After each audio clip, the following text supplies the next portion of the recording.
Chapter 982. He's alive for now. What do you mean, temporarily? Gowran heard the key point and asked nervously. The patient's injuries are too severe. Fortunately, he knows medicine, so the stab wound to his chest wasn't fatal. The force of the stab was just right, so it didn't cause a hemorrhage. Otherwise, he would have died from excessive blood loss. We've already put him on N4, but, the doctor paused on purpose. He didn't know what he was going to say next. But what? Gowran continued to ask. But the stab wound was fatal. We weren't sure if we could successfully remove the bullet, so we didn't do it for now. However, the wound is fatal, so we can't not remove it. For now, we can only give him an injection to prevent infection. He won't last more than 48 hours, so we have to remove the bullet within 48 hours. Then why don't we remove it now? Gowran knew that the bullet wasn't removed yet. The doctor shook his head. It's not as simple as you think. The bullet is less than a centimeter away from the heart. If there's a slight mistake, it will damage the main blood supply next to the heart and immediately cause a heart hemorrhage. Once the heart hemorrhage, the person will die in less than a minute. Then what should we do? Gowran's heart sank when he heard the doctor's words. He leaned against the wall dispiritedly. His face was pale. We're going to discuss this with President Wu and see what the success rate is. Then, the chief surgeon left with his assistant. Everyone fell silent again. Does he mean that Qin Chu's chances of survival are slim? Hua Xiqian asked with a complicated expression. How could this be? Oh my god, if something happens to him, how is Huamin going to live? Jiang Xiaowei covered her mouth. She felt terrible. She leaned against Wei Liao's shoulder and sobbed again. Are these doctors useless? They're just taking out a bullet. I've been shot before in the army, but I've never seen anyone act like this. If you can't do it, just transfer them to the military base in Jing City. I'll call my old man right now. So you had always thought of Qin Chu as his opponent, but he didn't want to waste any more time.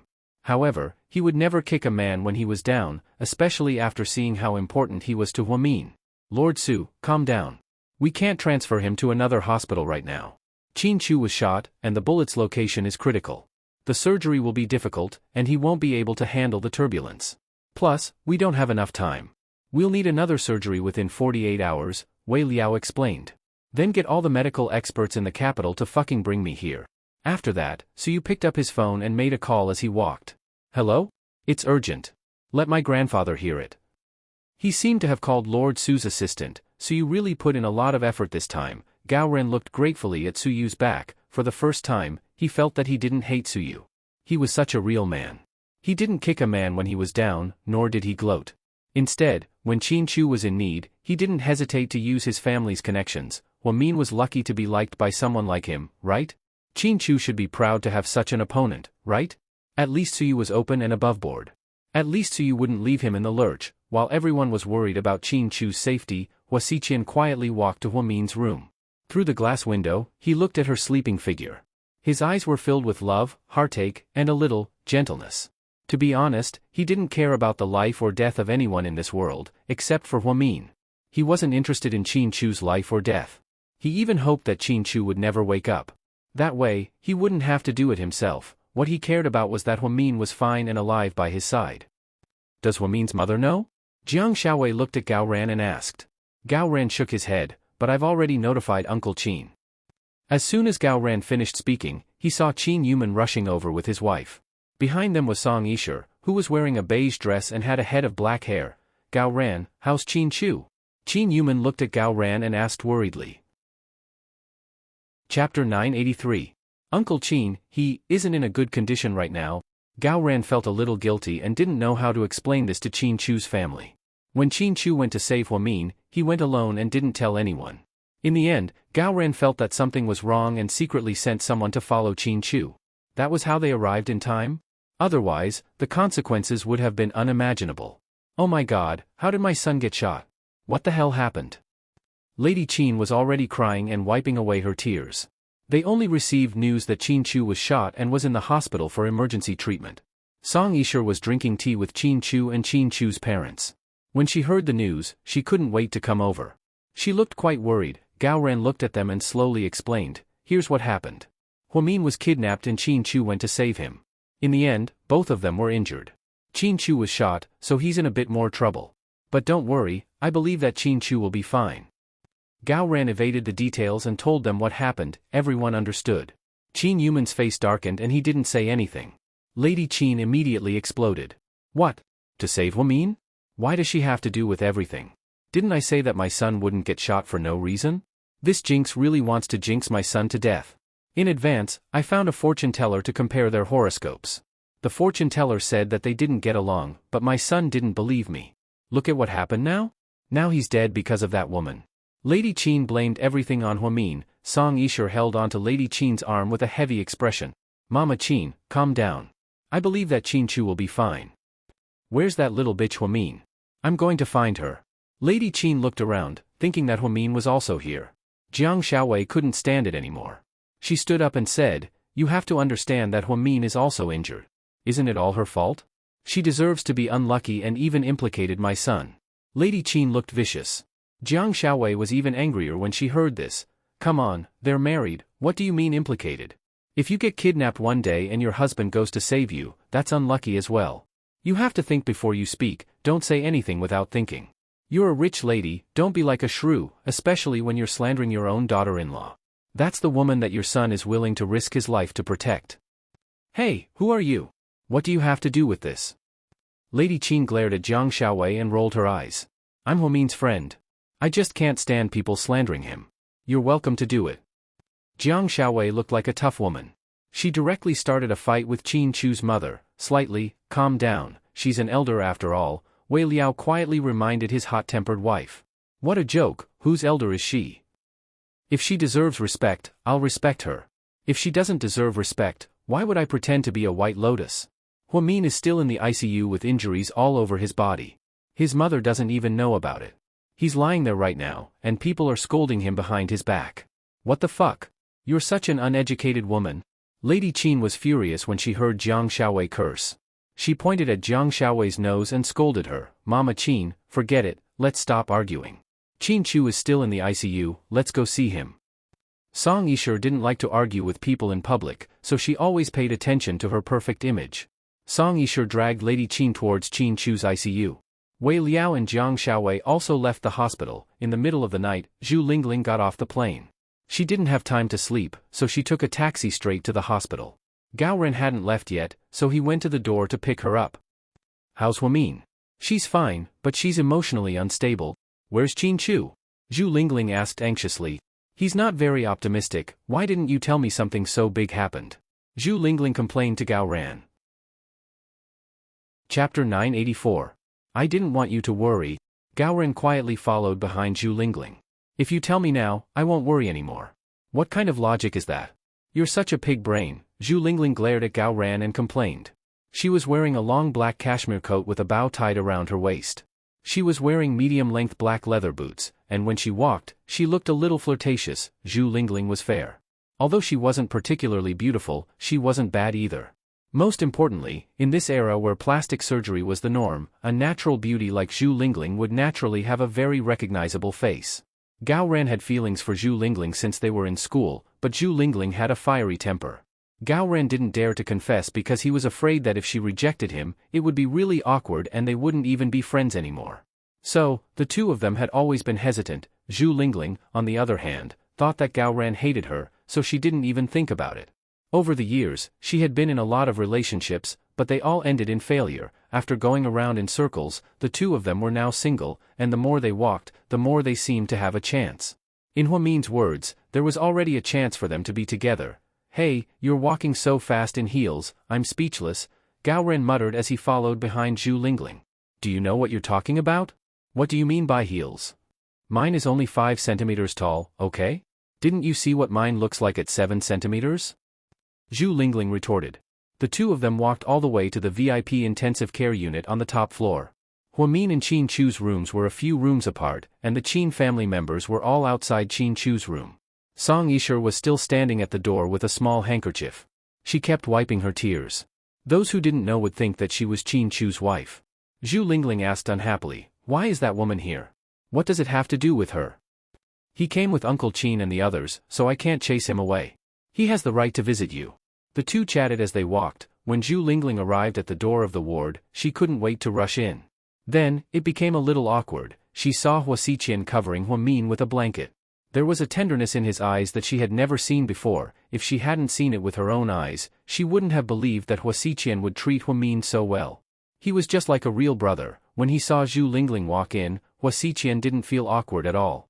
He stood up and walked out. "Since you're here, I'll take my leave first."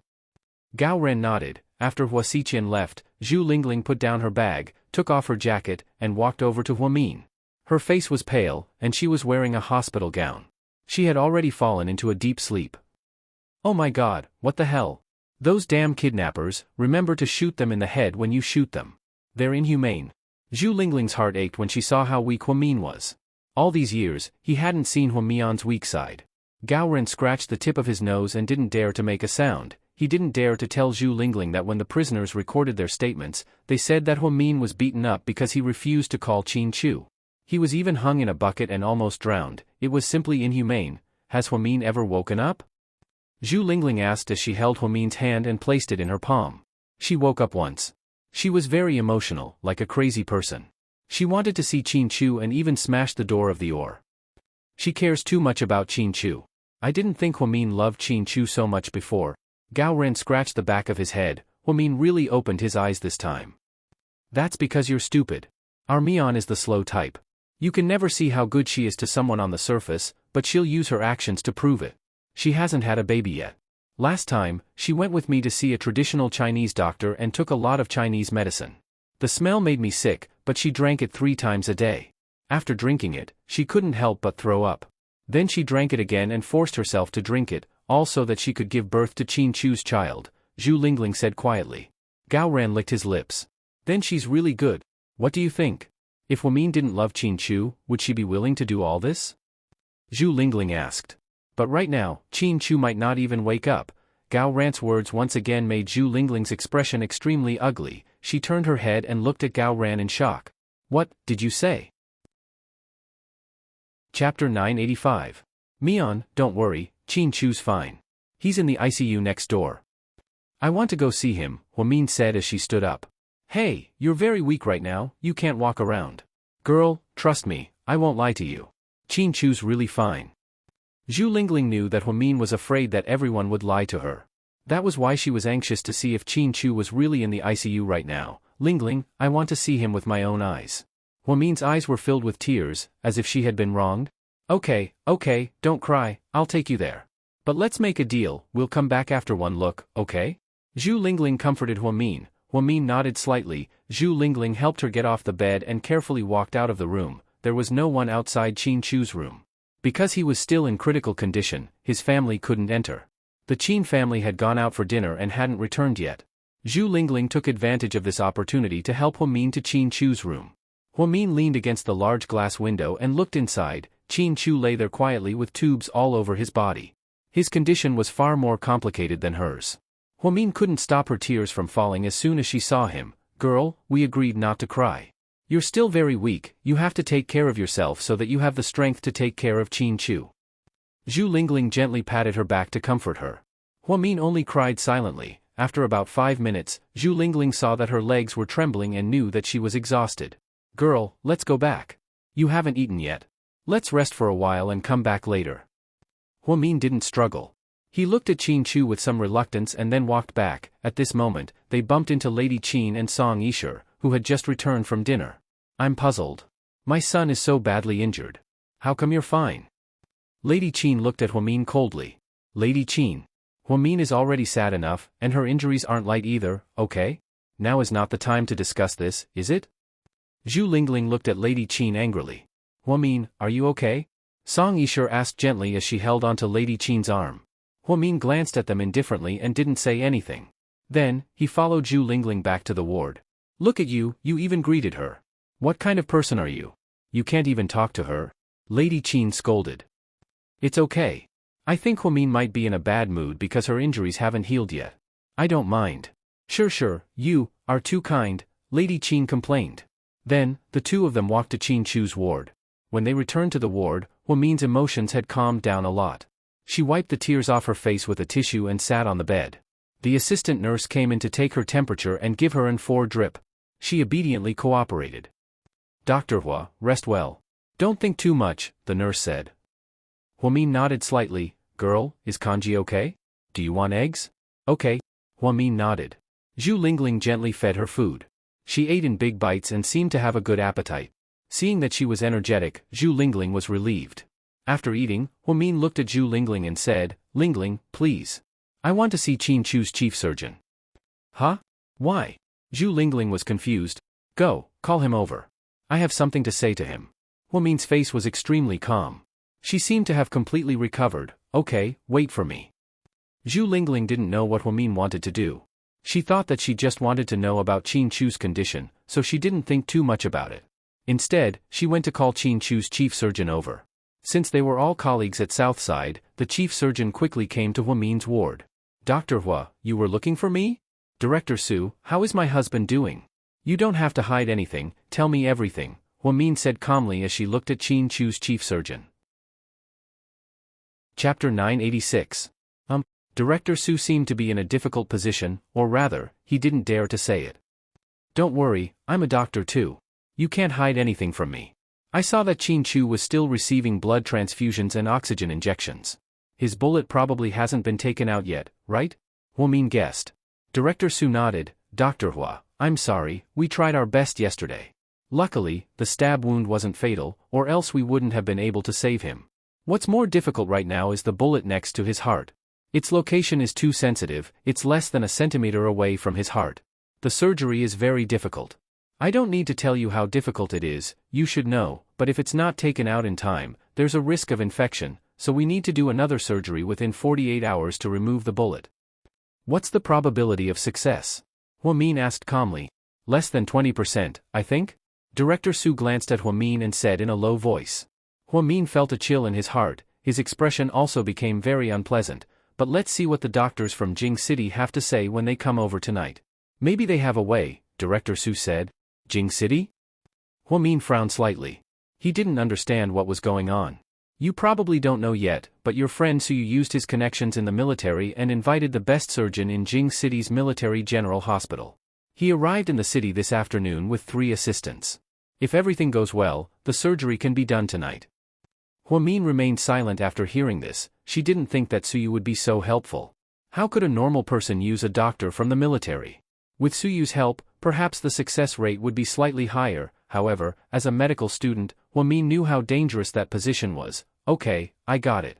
After Director Su left, Huamin sat quietly on the bed without saying anything. He only looked at the pure white snow outside the window. A few days ago, he was still holding her hand as they strolled through the snow. He had promised to be with her until his hair turned white, but now, he was lying on a hospital bed, his life and death unknown. Qin Chu. You can't leave me behind. Otherwise, I won't forgive you even if I die. Huamin looked out of the window with a desolate look in his eyes. Hua Xiqian was the first to arrive at the ward. He was holding a large bouquet of heavenly fragrant lilies, which were very beautiful. Sister Mian, you look a lot more energetic today. He chuckled. Huamin glanced at him but didn't say anything. The old man doesn't know about you. I didn't tell him. There's no need to tell him. It has nothing to do with him, Huamin said coldly. I know. You didn't even tell your mother. I guess that you didn't want her to know. Hua Xiqian asked again. What do you want to eat? I'll go buy it. Yes, I have. That's good. Eat more. Look at your face, you look like a ghost. You don't even need to put on makeup for a horror movie. Hua Xiqian tried to make Huamin laugh with a joke. But she didn't react at all. Those criminals will definitely be sentenced to death. Don't worry, we've gotten our revenge, Hua Xiqian comforted her. Huamin nodded but still didn't say anything. To her, revenge was no longer her concern. She was more concerned about Qin Chu's safety. Just then, Suyu walked in. He didn't bring any flowers or food. His hands were empty. You're awake? He asked. Huamin turned around and saw Suyu. He also had dark circles under his eyes. It seemed like he didn't sleep well either. Don't worry, your husband will be fine. My grandpa sent the best military doctor here. He'll be here in 3 hours. Thank you. For the first time, Huamin was so grateful to Suyu. Even though the military doctor couldn't guarantee the success of the surgery, at least it increased the chances of survival. Don't be jealous. If you really want to thank me, ask your husband to stop fighting with me after he wakes up, and stop making movies to steal the market from me. Suyu forced a smile. Huamin moved his lips. He wanted to say something, but in the end, he didn't say anything. 3 hours later, the military doctor arrived at Southside. In the conference room, Qin Chu's chief surgeon, Director Su, Huamin, President Wu, and the military doctor, Professor Feng, started a discussion.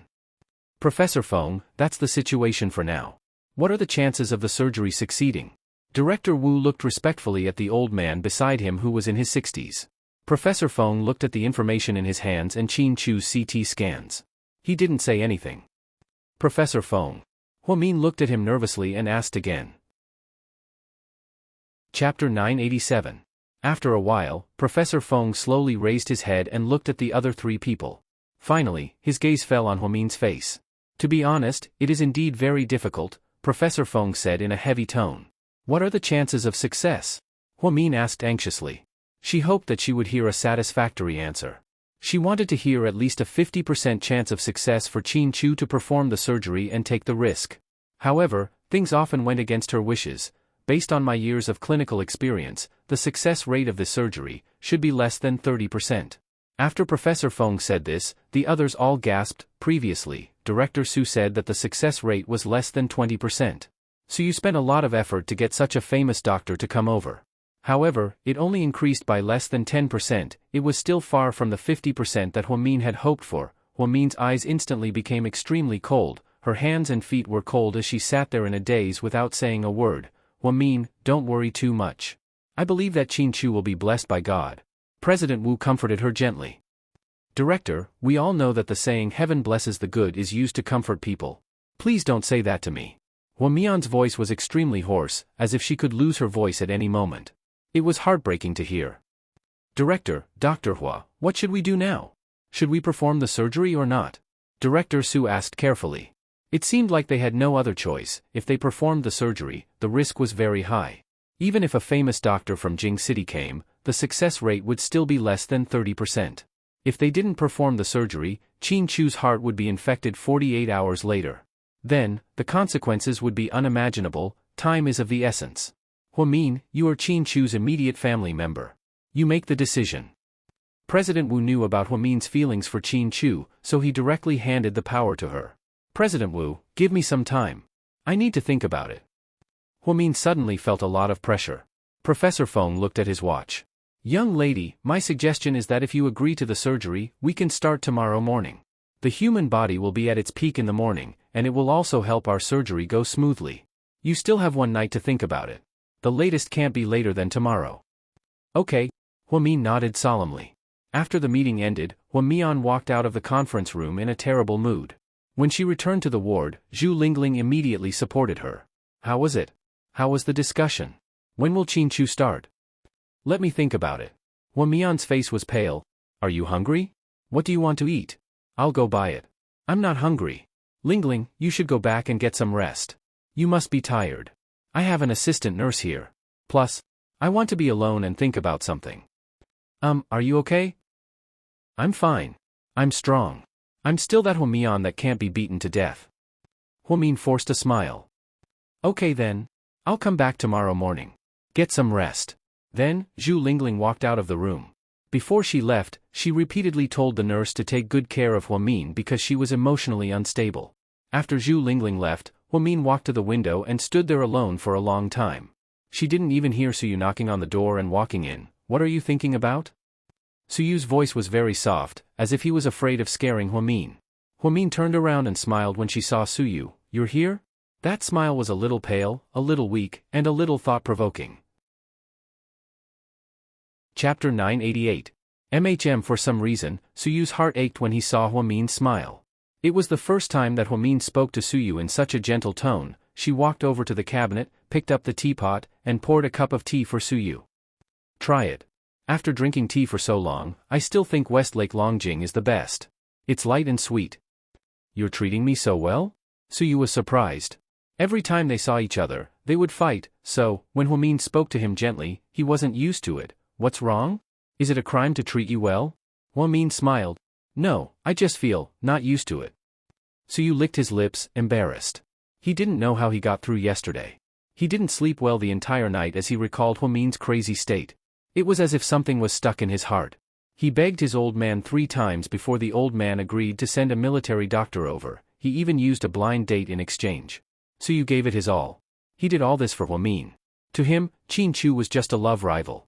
He didn't care if Qin Chu lived or died. However, he couldn't ignore Huamin.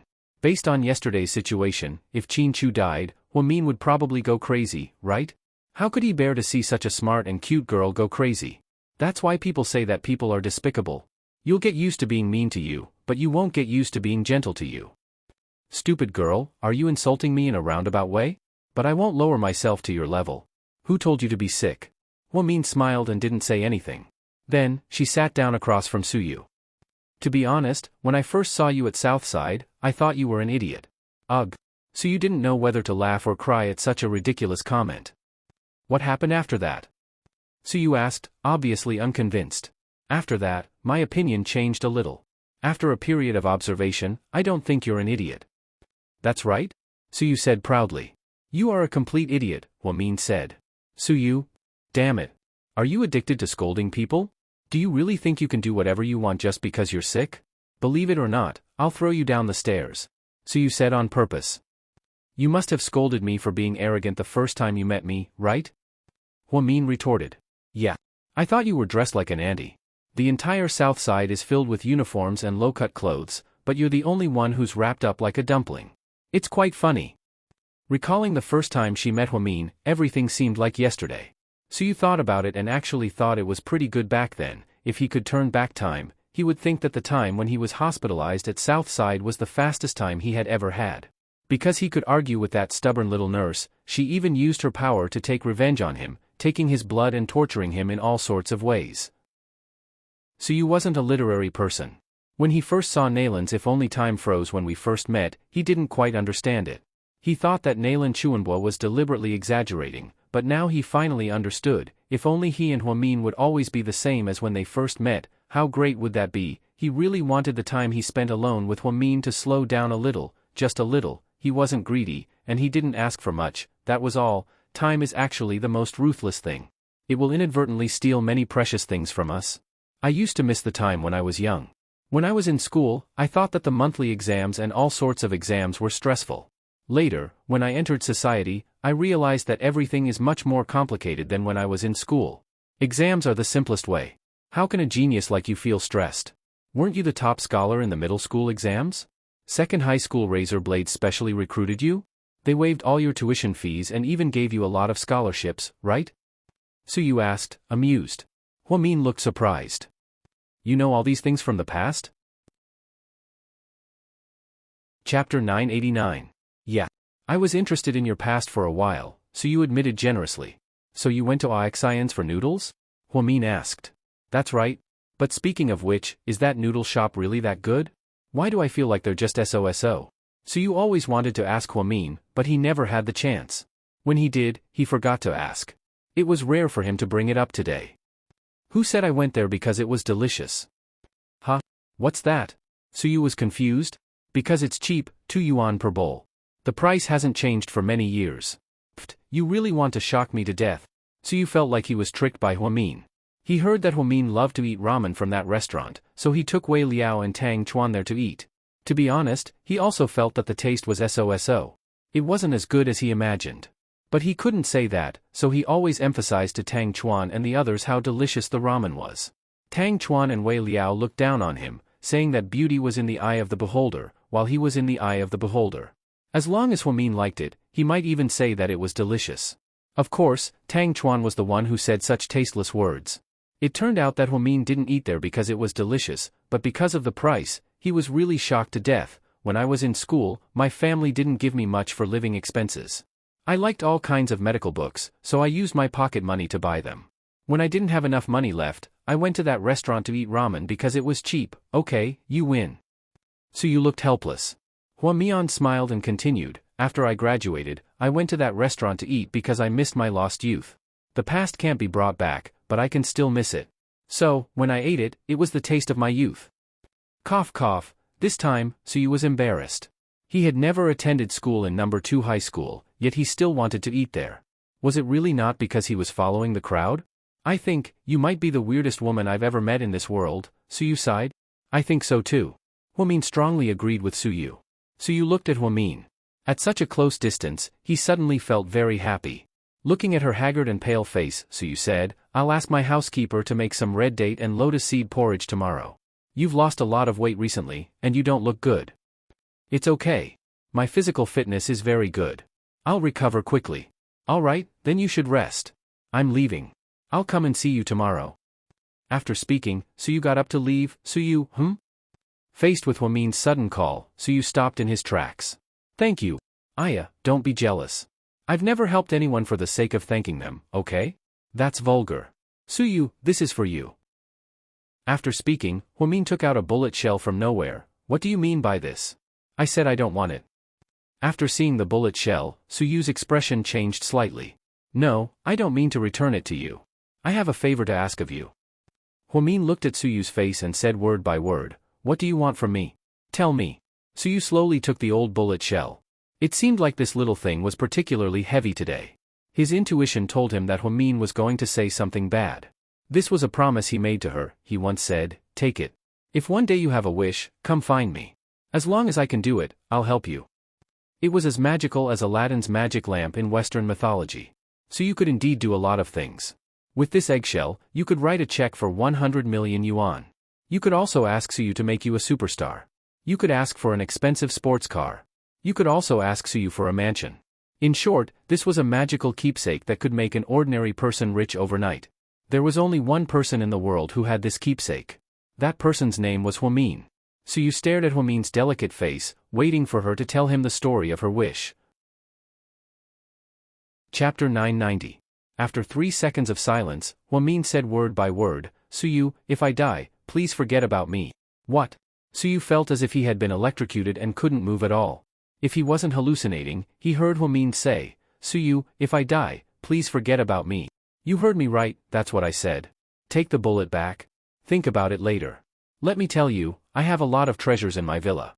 Pearls from the Qing dynasty, blue and white porcelain from the Ming dynasty, bronze swords from the Warring States period, jade pendants from the Western Zhou dynasty. You can pick any one of them and take it away. They are all better than this. Suyu thought Huamin was joking, so he wanted to give the bullet back. However, Huamin didn't reach out to take it. She looked at Suyu seriously. Do men keep their promises? Of course. Then promise me. Suyu stuttered. You said that as long as you can do it, you'll fulfill all my wishes? But I can't do it, Suyu looked at her and replied sadly. Forgetting Huamin was too difficult for him. It was too cruel. You have to do it?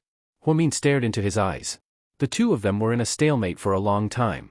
Suyu looked up and controlled his emotions. Then, he put away the bullet and said softly, okay, I promise you. Huamin smiled slightly, but I don't think you'll die. If you die, I'll go to hell and find the king of hell.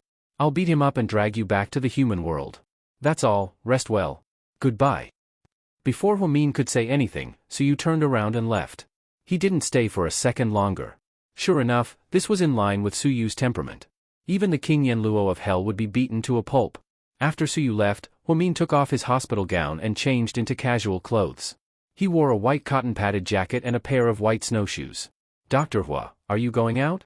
The young nurse happened to be delivering dinner. She was very surprised to see Huamin going out. Yeah, I miss my mom a little. But you haven't recovered yet. You can't move around? It's fine. I don't drive. I'll take a taxi. I'll be back in 3 hours. Don't worry.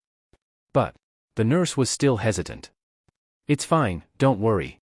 Oh right, don't tell anyone. If anyone comes, just tell them that I'm asleep. Thank you. After speaking, Huamin turned around and left. As Huamin's assistant, the nurse felt that she was very reliable, so she didn't think too much about it. Huamin did take a taxi home. When they got home, Yang Meirong was just about to cook. Mom, I'm back. Huh? Weren't you traveling? Yang Meirong was quite surprised. Oh. I was bored, so I came back early. Yeah, I don't understand why you guys are always traveling. It's the same everywhere. It's quite tiring. Yang Meirong was very happy to see her daughter back. Mom, have you eaten yet? No, I'm just about to cook. What do you want to eat? I'll make it for you. No, I'll make it for you today. After speaking, Huamin took off his cotton-padded jacket, rolled up his sleeves, and walked into the kitchen. What are you making for me? You're such a troublemaker. Although Yang Meirong scolded him, she was quite happy on the inside. I'll make dumplings for you. Do you have meat at home? Yeah, we do. Then, Yang Meirong went to the fridge and took out some dumpling filling for Huamin. It's ready-made. That's great, put it here.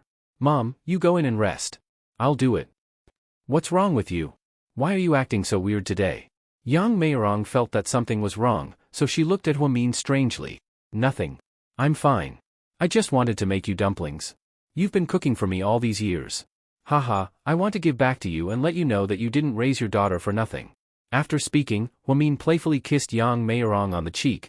This kid, seriously. Yang Meirong muttered as she walked out of the kitchen. She didn't see that the moment she walked out of the kitchen, Huamin's tears fell like rain. Mom, thank you for raising me for 24 years, she whispered as she peeked at Yang Meirong's back. Chapter 991. Huamin rarely cooked because her mother was a great cook. Now that she finally had the chance to cook, Yang Meirong's heart was filled with warmth. She sat on the sofa in the living room, eating sunflower seeds and watching TV. She felt very warm. Although she missed Jixin, she knew that he was safe in New Zealand, so she didn't think about him anymore. The only thing that worried Yang Meirong was that Huamin still didn't have a baby. This had become her biggest worry. Huamin was a master at making dumplings. After a short while, she made 40 white dumplings. Then, she boiled water and put the dumplings into the pot. Yang Meirong was worried about her daughter, so she went back into the kitchen and stood behind her. Mom, why are you here again? I told you I don't need you. Huamin chuckled, trying to hide the sadness in her eyes. I'm worried that you won't make it right. I won't. Then you know how to cook them, right? Yang Meirong looked at the boiling pot worriedly. I do, you've taught me many times. Open the lid and cook the skin. Close the lid and cook the stuffing. Only then did Yang Meirong nod in relief. 10 minutes later, Huamin brought out 2 plates of steaming dumplings and placed them on the table. Mom, it's time to eat. Yang Meirong washed her hands and sat down quietly with Huamin. If only Jixin was home, Huamin suddenly said, a little lonely. Him? If he's home, we'll have to make 30 more dumplings, okay? He eats the most. Yang Meirong smiled. Huamin helped her mother mix the garlic sauce and put a dumpling in a bowl. Mom, try it and give me a good review. Yang Meirong lowered her head and took a small bite, then carefully chewed. How is it? How is it? Huamin asked playfully. It's okay. Huamin smiled. She knew that her mother was not the kind of person who liked to praise others. As long as she said it was okay, it was a very high evaluation. You too, you should eat more? You don't look well, are you too tired recently? Yang Meirong's heart ached as she looked at her daughter. No, it's pretty good. Huamin lowered her head and ate very slowly. In fact, she felt very uncomfortable at the moment. She really wanted to tell her mother that she was not her biological daughter, but she felt that it would be too cruel to say it out loud. It was better not to say it. If he couldn't survive tomorrow, then, he would just bury this secret for the rest of his life. At this thought, Huamian raised her head and smiled at Yang Meirong with tears in her eyes. Mom, I love you so much. Why are you being so emotional all of a sudden? Yang Meirong also felt that Huamin was acting a little strange today. As for what was strange, she couldn't tell. It seemed like she was in a good condition and wasn't injured. Nothing, I just suddenly wanted to tell you that I love you. Huamin held back her tears and forced a smile. Oh right, you went on a trip? Did Chinchu go too? Yang Meirong suddenly asked. Upon hearing Chinchu's name, Huamin's hand, which was holding a porcelain bowl, trembled slightly. He didn't go with me, he's busy with work. Even if you're busy, you have to take care of your health. Also, don't think that I'm annoying. Remember to take your Chinese medicine on time, take good care of your body, and have a baby soon. I know, Mom. Huamin lowered her head even more, afraid that she wouldn't be able to control her tears. At this moment, her mother's nagging seemed like such a luxury to her. If she could, she really wanted to listen to her mother nag about her and Jixin for the rest of their lives, because a mother's nagging was love. If she didn't care about you, she wouldn't repeatedly emphasize things to you. After quietly eating dinner with his mother, Huamin washed all the dishes and wiped down the living room for his mother. By the time they finished, it was already 8:30 p.m. Mom, I'm leaving. Okay, go home. Chinchu is bored at home, you two have to take care of yourselves. Okay. Huamin nodded obediently. When Yang Meirong walked Huamin out, Huamin suddenly turned around and hugged Yang Meirong. Chapter 992. Then, she gave her a big hug. Mom, good night, rest well. Okay, don't be so mushy, kid, drive slowly. Yang Meirong didn't know that Huamin took a taxi, so she reminded her again. Okay. Huamin immediately turned around and left, tears rolling down her face as she walked. Unfortunately, her mother only saw her back in the night. After leaving the neighborhood, Huamin wasn't in a hurry to call a taxi. Instead, she sat down by the fountain in front of Sky Blessing Court. Then, she took out her phone and dialed a number. Hello? A sleepy voice came from the other end. You're in the wrong position, get up and go back to sleep, Huamin said jokingly. Sis, what's wrong with you? Why are you calling me at this hour? Jing Jixin had already fallen asleep in his bachelor apartment.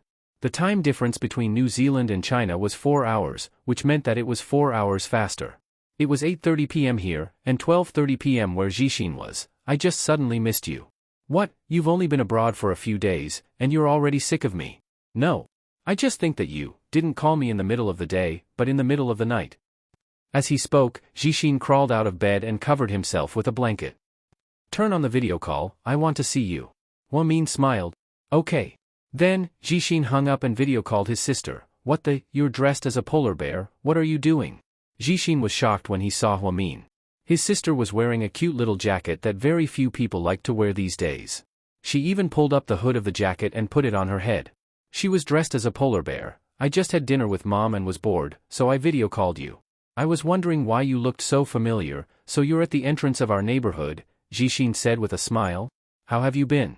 Do you have a lot of homework? Are you tired? Not much, I'm very free.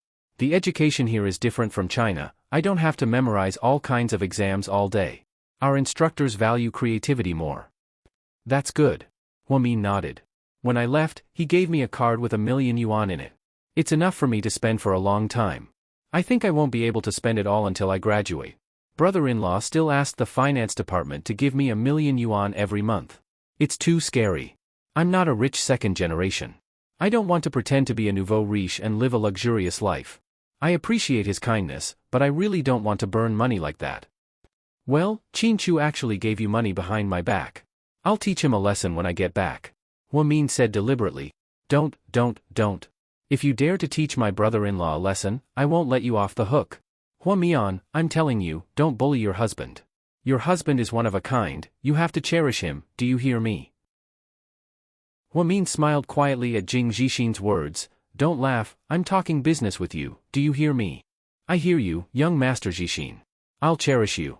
I know, no one in this world will treat me better than Qin Chu, Huamin said sadly. Okay, let's not talk anymore. You'll freeze to death if you video chat outside. Plus, you're using up a lot of data. We'll talk again tomorrow when you have Wi-Fi. Jixin didn't know what was going on with Huamin, so he was worried that his sister would catch a cold. Therefore, he wanted her to go home. Jixin. Yeah. If something happens to me one day, you and Mom have to be strong and take good care of her. Pfft. Sis, why are you saying such depressing things? Chapter 993. I was just making an analogy. You don't need an analogy. Sis, you'll live a long life, and I'll take care of you when you're old. Haha, even though I'll be 75 by the time you're 80, my love for you will never change, Jixin joked. Okay, that's all. Go to bed, I'm going home now. Okay, good night sis. Jixin hung up, not knowing what was going on. Huamin sat at the entrance of the residential area, crying again. Today, Huamin became a crybaby. In the past, she rarely cried because she was prone to tears and had a cold personality. But today, for some reason, she felt that she was already blessed to have so many people by her side. Jixin, her mother, Lingling, Xiaowei, family, and friends, she had them all. These things gave her warmth that no amount of money could buy. She originally wanted to call Xiaowei and Lingling, but Xiaowei was too smart. She was afraid that she would hear something and ruin things tomorrow. Lingling, on the other hand, had taken care of her all night. She must be resting today, so she didn't want to disturb her. Half an hour later, Huamin stood up, wiped her tears, and hailed a taxi back to Southside Recuperation Center. Dr. Hua, you're back? The nurse was relieved to see Huamin. Yeah, did anyone come to see me? Yes. President Wu and President Hua came. President Hua?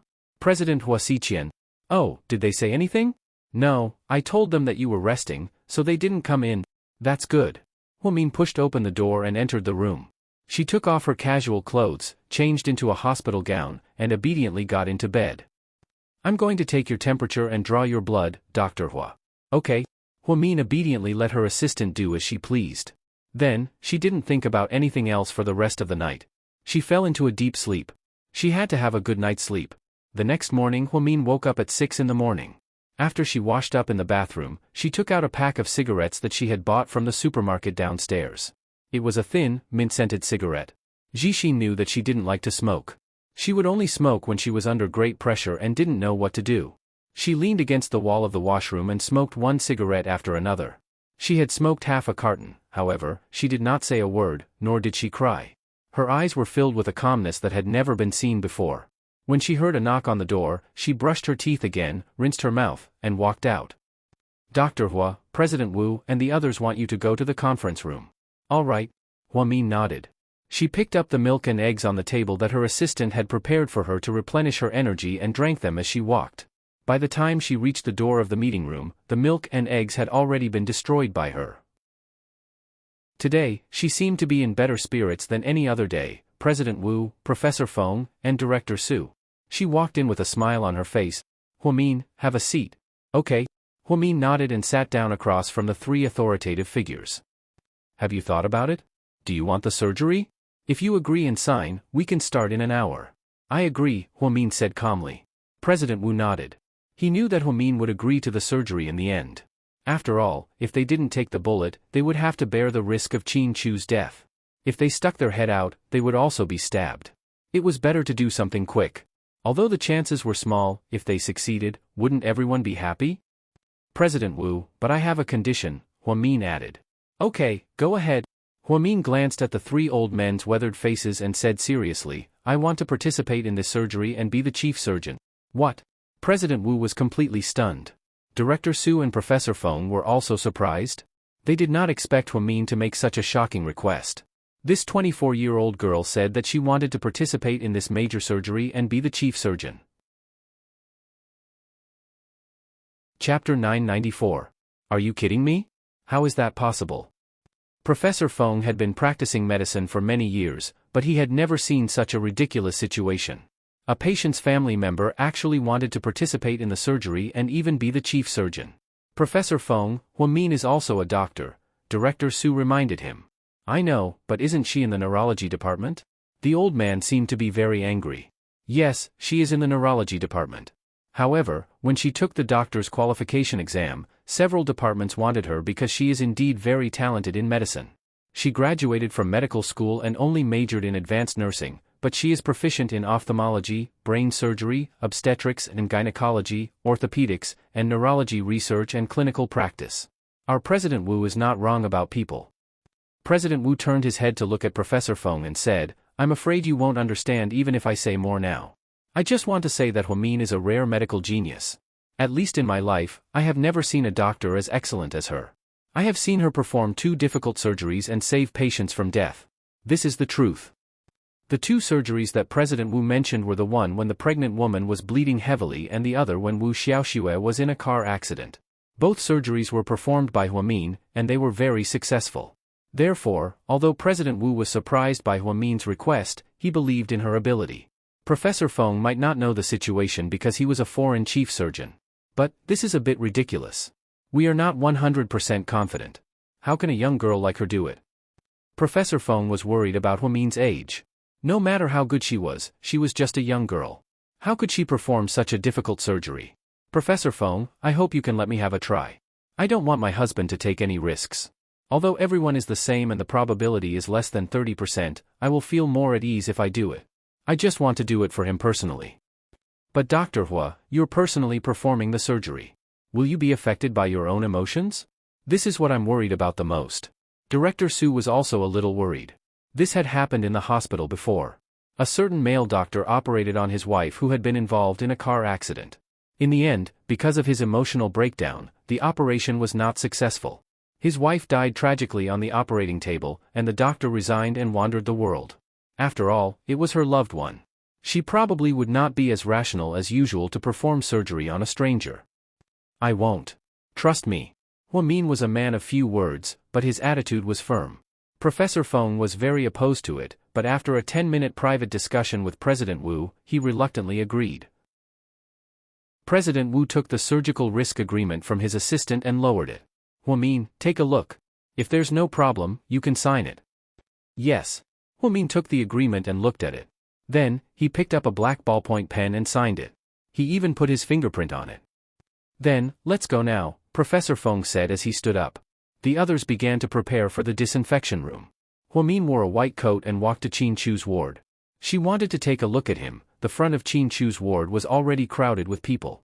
Su Yu, Hua Xiqian, Gao Ran, Zhu Lingling, Jiang Xiaowei, Wei Liao, Mr. and Mrs. Qin, Song Yisher, and Mayor Song and his wife were all present.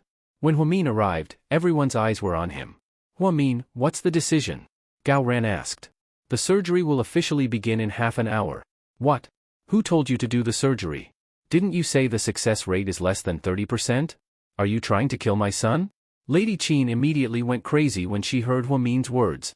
It's not that I want the surgery, it's that I have no other choice. Huamin looked at Lady Qin with bloodshot eyes. What do you mean you have no other choice? Stop trying to scare me. I think you want to kill my son and take the Qin family's inheritance. You heartless woman. Huamin ignored Lady Qin. Instead, he turned around and said to everyone, in half an hour, I will enter the operating room. I will be the chief surgeon for Qin Chu's surgery. After Huamin said this, everyone was shocked again. Why would you make such a selfish decision? Are you 100% sure? What if the surgery fails? You're being ridiculous. This time, even Qin Yuman couldn't hold it in anymore. He thought Huamin was being ridiculous. How could a young girl perform a surgery that even a top professor couldn't guarantee? Was she trying to kill Qin Chu? Huamin, calm down. Gao Ran, Zhu Lingling, and the others were also panicking. They didn't know what was wrong with her. Chapter 995. I'm very calm. Huamin smiled, and his eyes were unusually calm. Just like the Huamin that used to be able to deal with big situations calmly, the calm Huamin was back. But why did Lingling feel so uncomfortable just looking at him? Huamin, you're crazy. You know that even a military doctor doesn't have a 30% chance of success. Su Yu was also panicking. He never thought that Huamin would make such a ridiculous decision. Mian, calm down. Qin Chu will be fine, we have to trust the doctor. Hua Xiqian said this. Other than comforting Huamin that Qin Chu was fine, he really didn't know what else to say. Because at this moment, anything he said was useless to Huamin. Don't try to persuade me, I've made up my mind. Huamin, what right do you have to make such a selfish decision? You signed the agreement for the surgery, but Qin Chu's father, Mama Qin, and I haven't signed it yet? How can you treat Qin Chu's life as a joke? Song Yisher finally couldn't stay calm. She stopped pretending to be gentle and became anxious. If Qin Chu died, she would probably be very sad, right? Song Yisher was already on edge, and now that Huamin said that he was going to perform the surgery, she became even more anxious. Even if Huamin was a genius with great medical skills, she still didn't want to believe him. From the bottom of her heart, Song Yisher had always been hostile towards Huamin, so she finally couldn't hold it in anymore. She ran out to question Huamin. I have the right to sign the agreement, I'm his wife. Who do you think you are? Huamin glared at Song Yisher and said word by word. Even if you are his wife, you can't be so willful. Shouldn't you discuss such a big matter with everyone? Hubby is mine. Why should I discuss it with everyone? Huamin stared coldly at Song Yisher, maintaining his arrogant attitude. Lady Qin was very agitated. She pointed at Huamin and almost yelled at him, you're such a vicious woman. No, I don't agree to the surgery, and I don't agree to the surgery either. I want to transfer my son to another hospital. We're taking him to the United States. Today, no one can stop me. No one can take Qin Chu away. I have the final say. Huamin was also anxious. At this moment, she no longer cared about the opinions and attitudes of others. Huamin, how can you be so selfish? Let me ask you, what do you plan to do if the surgery fails? How are you going to compensate us with a son? Qin Yuman stared at Huamin and shouted. Yeah, tell me, what do you plan to do if the surgery fails? Are you going to run away with the inheritance? Lady Qin cried. Song Yisher supported Lady Qin and glared at Huamin with hatred in her eyes. It was as if Huamin walked into the surgery room to kill Qin Chu. Mian, I don't think you should do the surgery. I think a military doctor would be more reliable. It's not that I don't trust your medical skills, I just think that you care too much about Qin Chu. I'm afraid that you'll be emotional. Jiang Xiaowei said this. Like Professor Feng, she was afraid that Huamin's emotions would affect the surgery. Jiang Xiaowei was also a psychologist, so she understood a lot of things. I won't. Huamin glanced at Jiang Xiaowei, his eyes as calm as ever. Huamin. I think a military doctor would be a good choice. You don't have to do it yourself, it's too risky. What if something goes wrong? You'll regret it. Gao Ren also tried to persuade him. There's no what if, Huamin denied coldly. That's better than a song. Let me ask you, what if something happens to Qin Chu? Can you bear the responsibility? Song Yishur looked at Huamin and asked in annoyance. She was also so angry that her face turned green. She didn't think that Huamin would be so vicious at the last minute. It was as if he had made up his mind. Everyone in the room tried to persuade him not to do it, but he insisted on going against the whole world. His stubbornness was shocking. Huamin stood outside Qin Chu's room and looked at everyone present. Then, he said word by word, "If the surgery fails, I won't come out alive. That's the worst outcome." Chapter 996. Before anyone could react, Huamin turned around and walked into Qin Chu's room, locking the door from the inside. Qin Chu's room had a secret door that led directly to the operating room, so they didn't have to walk all the way there. After Huamin said this, everyone was shocked once again. Hua Xiqian and Su Yu's expressions were especially ugly. They were smart people, but they didn't realize that Huamin had already planned for the worst. She was going to die with Qin Chu. Su Yu finally realized why she was so gentle with him last night and said all those weird things to him. It turned out that this girl had already planned for the worst. They never thought that Huamin would do something like this. Suddenly, Su Yu rushed over and banged on the door with all his might. "Huamian, get the hell out here. Make yourself clear." "Lord Su, don't be impulsive." Wei Liao tried to persuade Su Yu. "How can I not be impulsive? This silly girl is going to die for love." "What do you mean die for love? Don't make it sound so bad. Qin Chu will be fine." Song Yishur couldn't stand Su Yu's words, so she pouted and complained. "Shut your mouth." Su Yu turned around and glared at Song Yishur. If she wasn't a woman, he would have gone berserk. Mayor Song saw the situation and immediately pulled his daughter back. Sure, don't say anything." Mayor Song tried to persuade her. Seeing Su Yu like this, Song Yishur was a little scared, so she took a few steps back and didn't dare to interrupt. Hua Xiqian leaned against the wall in the hallway, his face pale. This girl made such a decision without any warning, and she didn't want to tell him at all. She did not even have the chance to say goodbye. If Qin Chu's operation failed, then, he was afraid that he would never see Huamin again. She was as stubborn as a bull. She was not joking about what she had said. She would definitely do it. Hua Xiqian suddenly regretted believing the nurse when he came to see her last night. He did not even go in to check on her. If he had seen Huamin acting strangely at that time, he would have thought of a way to stop her. Even if he had to tie her up, he wouldn't let her take the risk. The success rate of Qin Chu's surgery was less than 30%. In other words, the chances of Huamin coming out alive today were also less than 30%. This was simply unacceptable. Although he didn't want Qin Chu to wake up, Huamin was also involved. Helpless, Hua Xiqian silently prayed that Qin Chu would succeed. After all, he really didn't want to lose Huamin. What, does that woman have any respect for the law? She just went in and didn't even open the door for us. She didn't even let us see our son. How inhumane. When she comes out, I'll teach her a lesson. Lady Qin was still yelling. Jiang Xiaowei couldn't stand it anymore. She walked over, pointed at Lady Qin's nose, and said, "Shut up. Who are you talking about?" Lady Qin's face was filled with anger. "I'm talking about you, you old bitch. Do you really think that Huamin is afraid of you? He just doesn't want to lower himself to your level because you're Qin Chu's mother. Look at you, you've gone from bad to worse. Look at the situation right now. Your son might not even wake up, but you still have the heart to scold Huamin? You old lady, I realize that you're the worst mother-in-law in the world. Have you lived your entire life complaining without a single second of happiness? What right do you have to talk to me like that? So what if I'm scolding Huamin? What does that have to do with you?" Lady Qin raised her voice as well.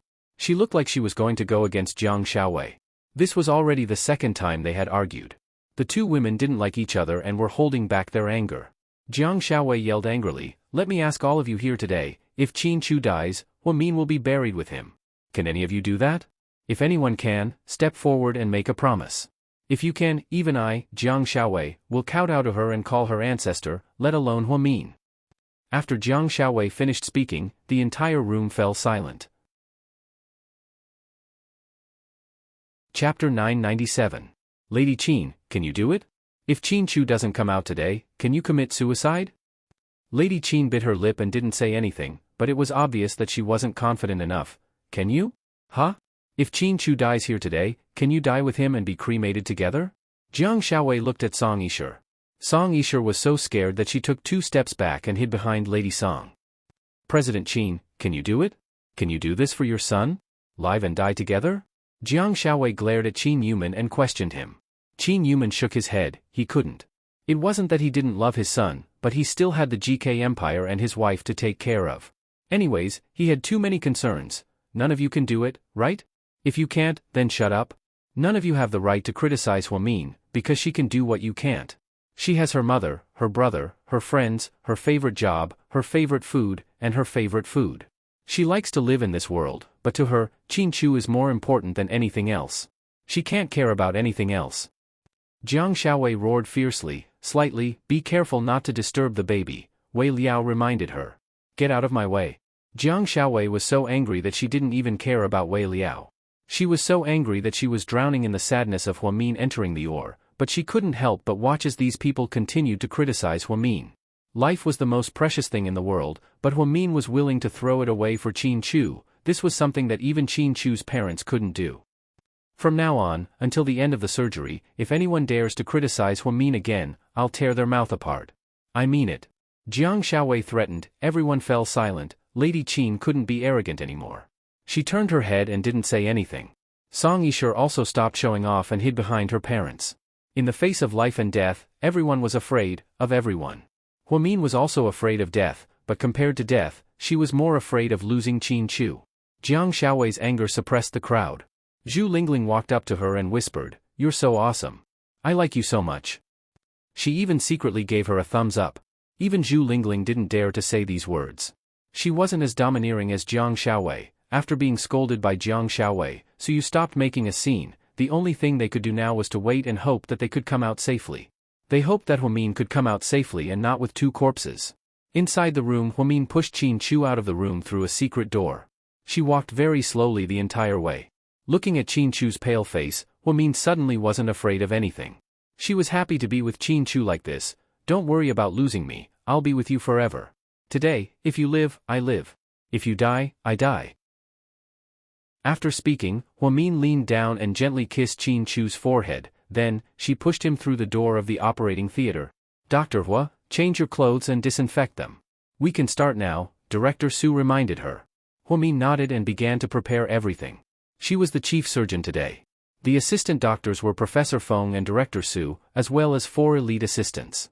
Huamin looked at the cold scalpel in her hand that was sparkling. She thought that if Qin Chu was declared brain dead after the operation failed, she would immediately stab him in the heart.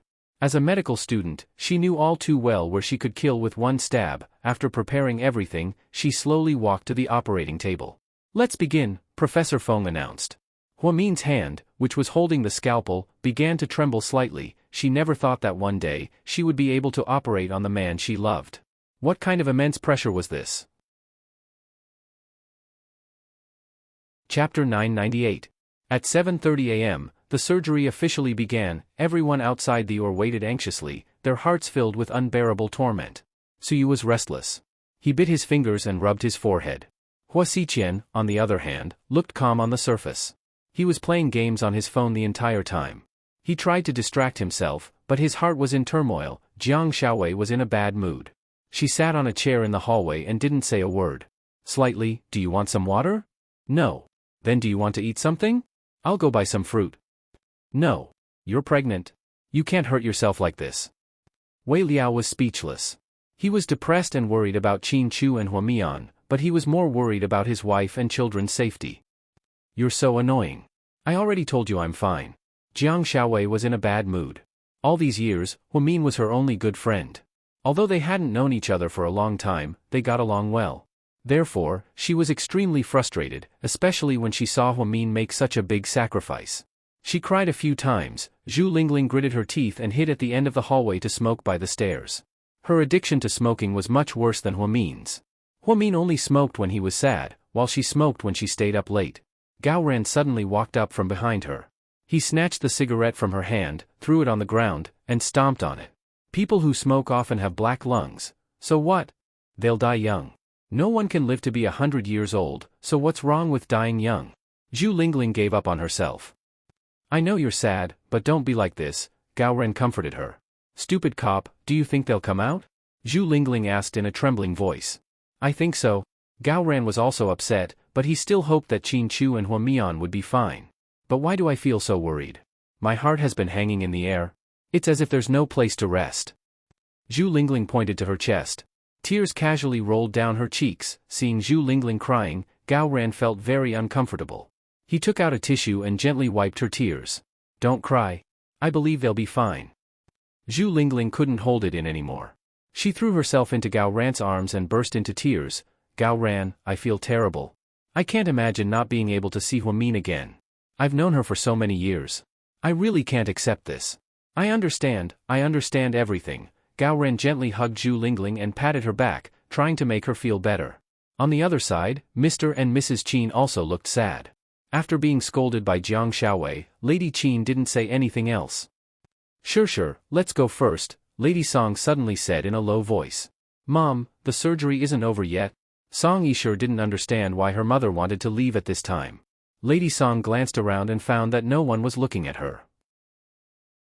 She leaned over and whispered in Song Yishur's ear, "I know a Taoist priest who said that when a person dies, wherever his last breath lands, it will be bad luck.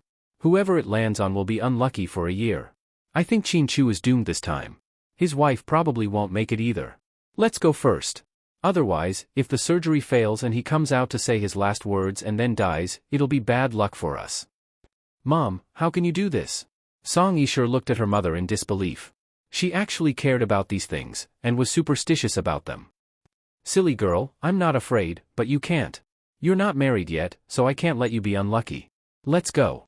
With that, Lady Song pulled Song Yishur out. Mrs. Qin looked at the mother and daughter in surprise. More than an hour had passed in the operating room. They finally reached the critical part of the bullet. She looked at Dark Red's heart, which was beating vigorously. The fatal bullet was at the edge of the heart, and the two sides were connected to the blood vessels. "Huamin, let's do it. We don't have much time," Director Su reminded him. Huamin picked up the scalpel and carefully moved over, to gently touch the bullet. "Be careful, don't touch the blood vessels." Professor Feng was so scared that he almost had a heart attack. Chapter 999. Huamin was so nervous that her forehead was covered in sweat, and her assistant kept wiping her sweat. At this moment, she no longer cared if the person lying on the bed was Qin Chu or not. Even if it was a normal patient, this was a matter of life and death. How could she be so careless? Huamin held a miniature scalpel and gently moved the bullet. Then, she held a small pair of forceps with her other hand and gently held the bullet, slowly pulling it out. Although her movements were very gentle, it still affected the patient because the position was too sensitive. No matter who it was, no matter how good the doctor was, it would be the same. Huamin stared at the bullet, then made up her mind and pulled it out. "Oh no, there's a massive hemorrhage," Professor Feng shouted. "Quick, give me the hemostatic forceps." The assistant handed the hemostatic forceps to Professor Feng, and the old man began to stop the bleeding. "Oh no. Chief, the patient's blood pressure is soaring, and his heart rate is abnormal." The assistant nurse was so scared that her forehead was covered in sweat, and her voice was weak. "Report the data. Blood pressure 215, heart rate 179. Oh no, hurry up and transfuse blood and oxygen." Director Su was also panicking. When Huamin heard this, her mind went blank. "Little Zhang, hurry up and help Dr. Hua to rest over there. Leave the rest to us." Director Su saw that Huamin was on the verge of breaking down. Her eyes were glazed over, and her breathing rate was abnormal. He immediately asked someone to bring her to the side. The most important part of the surgery was over. Huamin personally removed the bullet. It didn't matter who did the rest. Professor Feng and Director Su fought to save the patient. At this moment, Huamin couldn't hear anything. She didn't know if she was too nervous or what, but she seemed to be hearing things. "Mian." She heard Qin Chu's voice. He was calling her. "Qin Chu. Qin Chu." Huamin was stunned and began to look around. "Dr. Hua, drink some water. You're too nervous." The assistant nurse poured a glass of water for Huamin. "Mian." She seemed to have heard another sentence. She got up and looked around, but there was still no sign of Qin Chu. He was still lying unconscious on the operating table. Until 5 hours later, the surgery was finally completed. Professor Feng and Director Su successfully stopped Qin Chu's bleeding and stitched up the wound. "The surgery is over." Professor Feng took off his mask and announced tiredly. "Professor Feng, he?" Huamin walked over with a frown. "The surgery was considered a success, but we'll have to observe him for 48 hours. Whether he can wake up or if there are any sequelae, these are all unknown. I can't guarantee anything." "Okay." Huamin licked his dry lips and said one word. The surgery went on for 6.5 hours. At 2 p.m. the door to the operating room opened. Everyone gathered around at the first moment. Only the mother and daughter of the Song family were nowhere to be seen. Mayor Song had also left for work an hour ago. Lady Qin was extremely dissatisfied, but she didn't say anything. After all, her son's life was hanging by a thread. "How is it, doctor?" Everyone rushed to ask. "The surgery was quite successful, but we'll have to observe him for 48 hours. Whether he can wake up or if there are any sequelae is still unknown, so we can't guarantee anything." Hearing that the surgery was a success, everyone let out a sigh of relief. However, when they heard that there was more to come, everyone became nervous again. "Where's Huamin?" Suyu anxiously asked. Just then, Huamin walked out from the back. She slowly took off her mask, and her entire body was soaked in sweat. "Huamin." Jiang Xiaowei was just about to walk over. Huamin suddenly blacked out and fainted on the ground. The 6.5-hour surgery completely broke her down. Chapter 1000. "Huamin, how are you feeling?" Suyu was the most terrified. She picked up Huamin without hesitation. "She's probably just too tired. Give her an 4 drip and a sedative. Send her to the ward." Professor Feng instructed. Upon hearing this, Suyu immediately picked up Huamin and rushed to her ward. The assistant nurse put Huamin on an 4 drip and gave her a sedative. It seemed like she really wanted her to sleep peacefully. Qin Chu was pushed into the ICU and quarantined for another 48 hours. "Doctor, is my son okay?" Lady Qin asked in tears. "Your son's surgery was very successful. If it wasn't for Huamin, it might not have gone so smoothly. All I can say is that he has a good wife." Professor Feng never praised people, but this was the first time he saw a 24-year-old girl so calm. She didn't care about what other people thought and insisted on her own opinion. In the end, she performed the most difficult surgery in history. At this moment, Professor Feng also believed President Wu's words. Huamin was indeed a genius, and one that was hard to come by in 100 years. Professor Feng was now in his 60s. He started practicing medicine at the age of 20 and had been practicing for more than 40 years. He had taken in many disciples and taught many students, but he had never seen someone as talented as Huamin. Not only was she talented, but she was also very talented. 24 years old. This age didn't match the calmness she showed during the surgery at all. "Professor Feng, thank you for your hard work. The plane is ready, you can leave in an hour." President Wu personally escorted Professor Feng out. "Huamin. It's a pity that she's not a doctor. You made the right choice, but it's also a pity that she went into neurology. She should have gone into cardiology." Professor Feng sighed. "Ha, what, you want to steal her from me?" President Wu laughed heartily.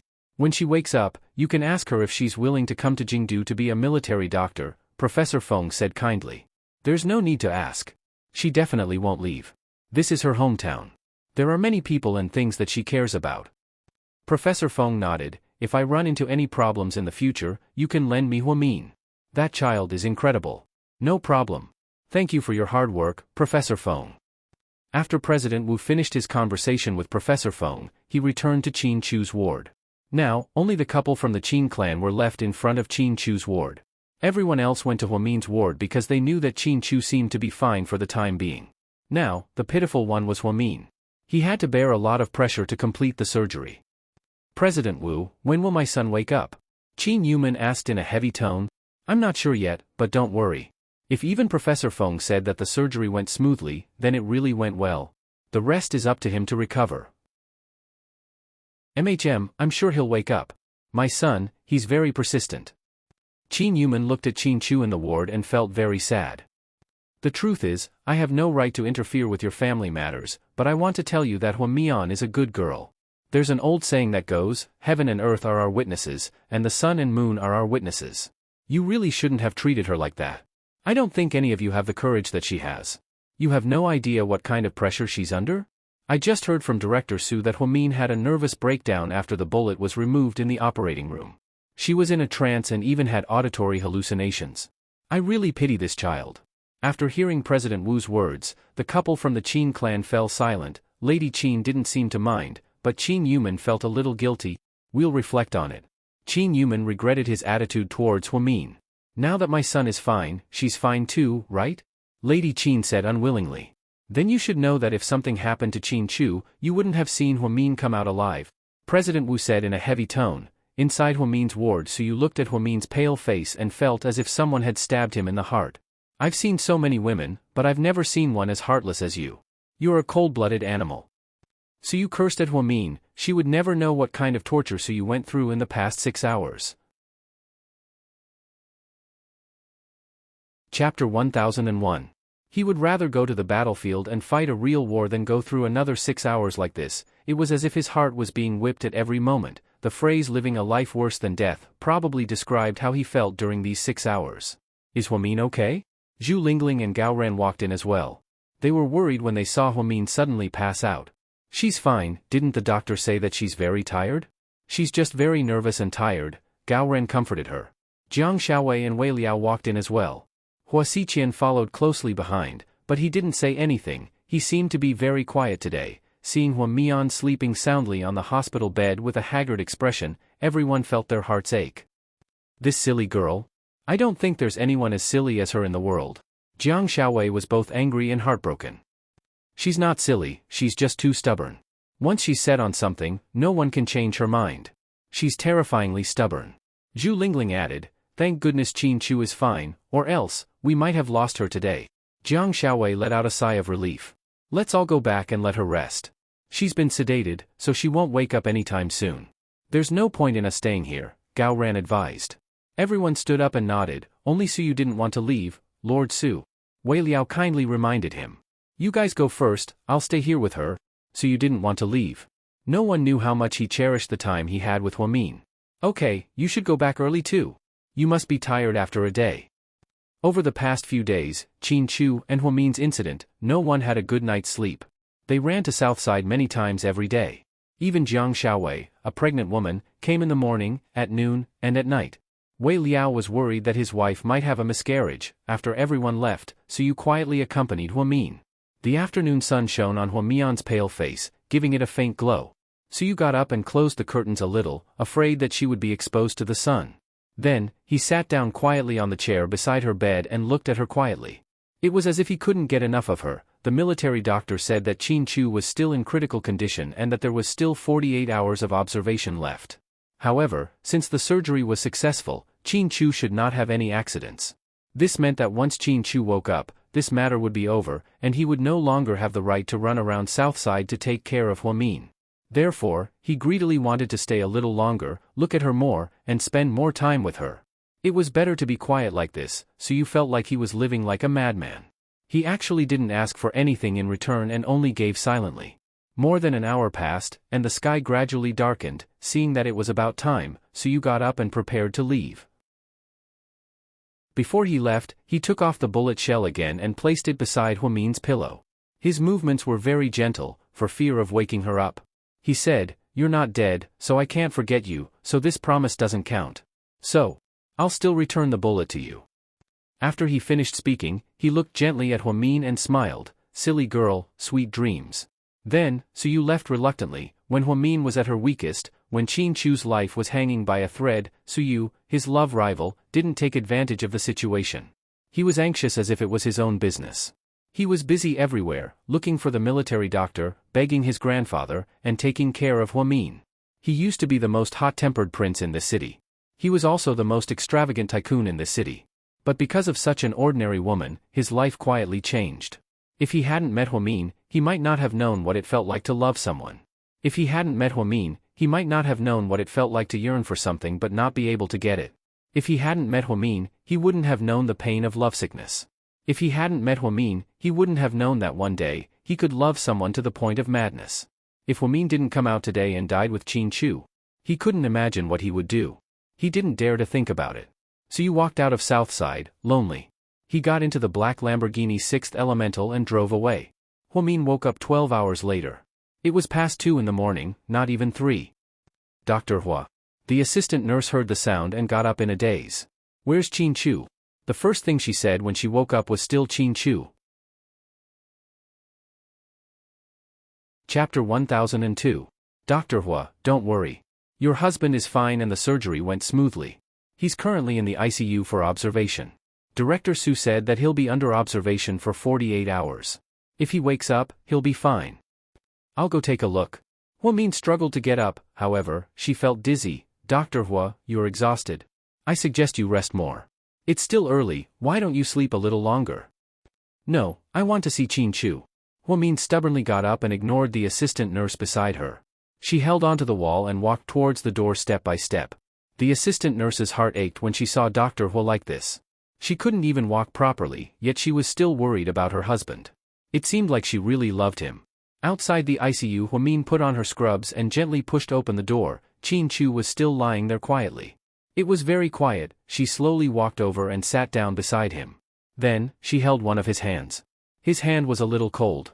Huamin didn't know if it was because of the low temperature outside, but she held onto Qin Chu's right hand and kept rubbing it. She tried to warm him up. "You have to wake up." Huamin kept talking to Qin Chu. She hoped that he could hear her. The night was long. In the ICU on the top floor of Southside, Huamin stayed by Qin Chu's side like this. "Dr. Hua, it's late. You should go back and rest. Get me some glucose, I want to inject him here," Huamin ordered. "Here?" The nurse was surprised. "Yes, I want to stay with him until he wakes up," Huamin said stubbornly. "Dr. Hua, but..." The nurse seemed to feel that something was wrong. "Go, it's fine." Seeing that Huamin insisted again and again, the nurse had no choice but to turn around to get the glucose infusion from the prescription and put it on Huamin. She didn't have much energy recently and rarely ate. Her physical strength was seriously lacking. Glucose was the only way to quickly replenish his energy. However, this method was a little torturous. After all, it required acupuncture. After the assistant nurse left, Huamin leaned his face against Qin Chu's hand. She gently kissed Qin Chu's slightly cold hand with the corner of her mouth, and a part of her heart softened. The moonlight shone through the window as she sang softly. "You are my angel, the angel that protects me, from now on I have no sorrow. You are my angel, my happy angel. Since then, I have learned to fly." Only after flying through the impermanence of the human world did she understand that love was a treasure. No matter what the world had become, as long as there was you, it would be heaven. Like a child relying on a shoulder, like tears relying on a face, you are like an angel giving me dependence, giving me strength. Like a poet relying on the moonlight, like a dolphin relying on the ocean, you are an angel, my first and last heaven. Huamin really liked Mayday's songs. When she heard Angel years ago, she thought, wow, what beautiful lyrics. The lead singer must have fallen in love with a girl and wrote such a beautiful song with such a beautiful melody. She felt that this was the perfect time to sing it to Qin Chu. He was her first and last heaven. Without Qin Chu, there would be no beautiful world for her to speak of. "Honey, stop singing, you're out of tune again," a feeble voice murmured. Huamin suddenly got up. Her watery eyes were wide open, and she was ecstatic. "Honey, you're awake?" This was probably the most emotional moment she had been in the past few days. Chapter 1003. "Honey, it's so good to see you." Qin Chu slowly opened his eyes. His voice was still weak. He seemed to have had a very, very long dream. He dreamt of his youth and those inexperienced memories. He dreamt of the school opening ceremony. He dreamt of the genius girl with short hair who wore a camouflage uniform. He dreamt of her smiling under the sun. He dreamt of her saying to him, "Qin Chu, if I choose someone, I'll be with him forever. So, do you dare?"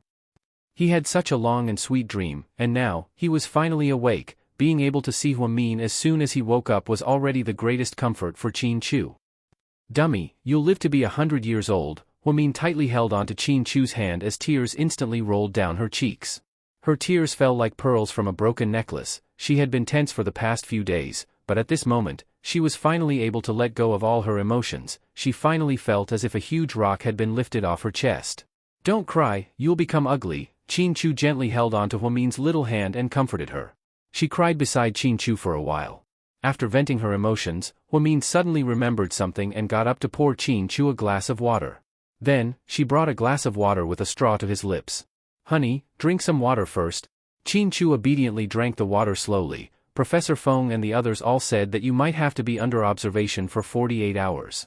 "This is a critical period, but I think you'll wake up." Huamin looked at Qin Chu and said softly, "I'm sorry. I made you worry." Qin Chu looked at Huamin with guilt. He could imagine what kind of psychological pressure Huamian had been under during the past few days when she was unconscious. "Don't apologize, it's good that you're awake, it's good that you're awake." Huamin grabbed Qin Chu's hand and placed it beside his cheek, as if no amount of intimacy was enough. After Qin Chu woke up, Huamin, who had been tense for the past few days, finally relaxed. She ignored her physical discomfort and took care of Qin Chu while receiving a glucose infusion. The assistant nurse was scared out of her wits. "Dr. Hua, you can't do this. Mr. Qin is awake, you can go back and rest." The nurse was constantly worried that the needle would roll on the back of Huamin's hand. The assistant had been reminding her carefully, but she refused to listen and ignored the assistant's words. She still refused to leave Qin Chu's side. "Honey, be a good girl and go rest. I'm fine now." "No, I want to eat and live with you, and never leave your side." Huamin felt very insecure. Qin Chu looked at her, not knowing whether to laugh or cry. "But is it really okay for you to wear so little and walk around me? Aren't you trying to test my endurance?" Upon hearing what Qin Chu said, Huamin's face immediately turned red. "Come on, you're still thinking about this at a time like this, can you please? Be a good girl, go back and rest." Seeing that Huamin was overworked because of him, Qin Chu couldn't bear to see her like this.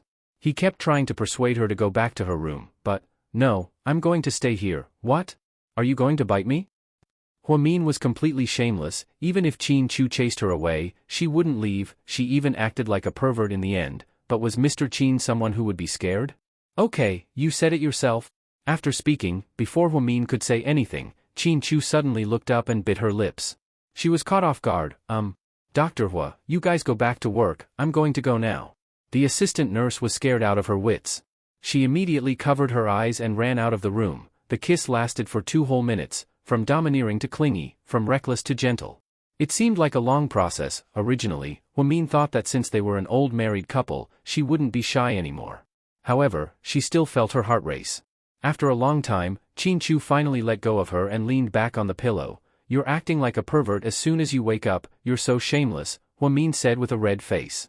"Can't I kiss my wife?" Mr. Qin came back to life and was still as arrogant as ever. Just then, someone pushed open the door and walked in. "Qin Chu just woke up and you're already acting all lovey-dovey with him. Is this really okay?" A hearty laugh sounded. Qin Chu and Huamian immediately turned around. Chapter 1004. It wasn't even 6 in the morning yet, but Gao Ran was already here. "How miraculous. Why are you here so early?" Qin Chu asked him.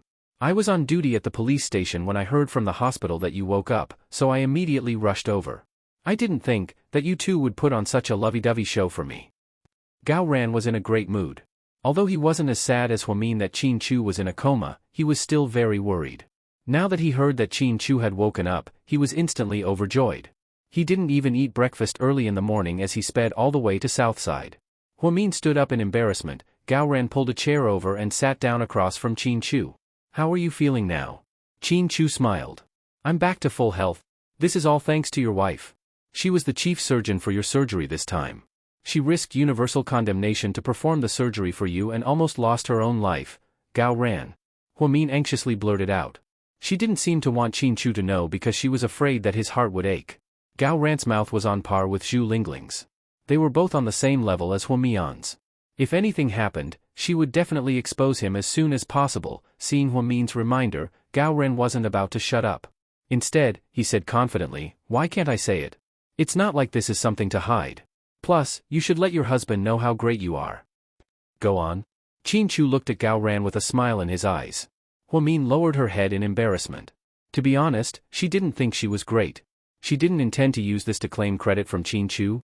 It was normal between husband and wife, wasn't it? "Qin Chu, let me tell you, your wife is incredible. The location of the operation was so scary that even the top military doctor that Suyu hired from the military said that the success rate of the operation was less than 30%. Was it because it was close to the heart? I don't know much about this. Anyway, the surgery was very risky and we had to do it without it. In the end, Huamin decided to operate on you personally. She even said that if you live, she will live, and if you die, she will die. She did it with the intention of dying with you. Your parents were shocked. At that moment, I really thought that she was Athena." "Gao Ran, stop talking nonsense. It's not as mysterious as you make it out to be. What Athena? What Nuwa?" Huamin smiled shyly. "It's true, you're as important to me as Nuwa. I finally understand why Qin Chu is so obsessed with you all these years. You're not human." "You're not human," Huamin retorted, amused. "Don't be in such a hurry, I'm not done yet. You're not human, you're a god." Gao Ran gave her a thumbs up. He thought back to the moment before Huamin went into the operation yesterday and admired her. Not many women in the world would dare to do what Huamin did. She was amazing. After Qin Chu heard what Huamian said, he roughly understood what happened. He looked at Huamin with heartache. She still looked very haggard. She was the main surgeon for this operation. She didn't want to leave his life in anyone else's hands. She wanted to be with him. If he lived, she lived. If he died, she would treat it as suicide. What kind of feeling was this? Qin Chu didn't dare to think about it because he was afraid that his heart would hurt, and it would hurt forever. Qin Chu didn't respond to Gao Ran's question. Instead, he asked, "How did you deal with the kidnappers?" "We're waiting for the police to sue them. They're definitely going to get the death penalty. They kidnapped hostages and injured people with guns. These 2 crimes alone are enough to get the death penalty, not to mention that they have a criminal record. There should be someone behind Zhou Guangwei. Did you investigate? She can't be that powerful alone." Qin Chu vaguely remembered that Zhou Guangwei mentioned something about a godfather. Also, the knife-scarred man seemed to be wary of her. "Even if you didn't say it, I was going to say it. I really did find out. Guess who that person is?" Gao Ran asked mysteriously. Chapter 1005. Is it someone close to us? Qin Chu already had a suspect in mind. Gao Ran shook his head. "You probably won't be able to guess. That person was one of your father's competitors at GK, Wang Kuan. Later, he was exposed for bribing customs officials and fled to Australia with the money. He's been on the run for more than 3 years now? I heard that he's back in China, but he's not in the city. Zhou Guangwei somehow hooked up with him, and he used her to direct this whole thing." Did Zhou Guangwei say all of this? Qin Chu didn't think that woman's words were trustworthy. Gao Ran shook his head. "No, she didn't say anything.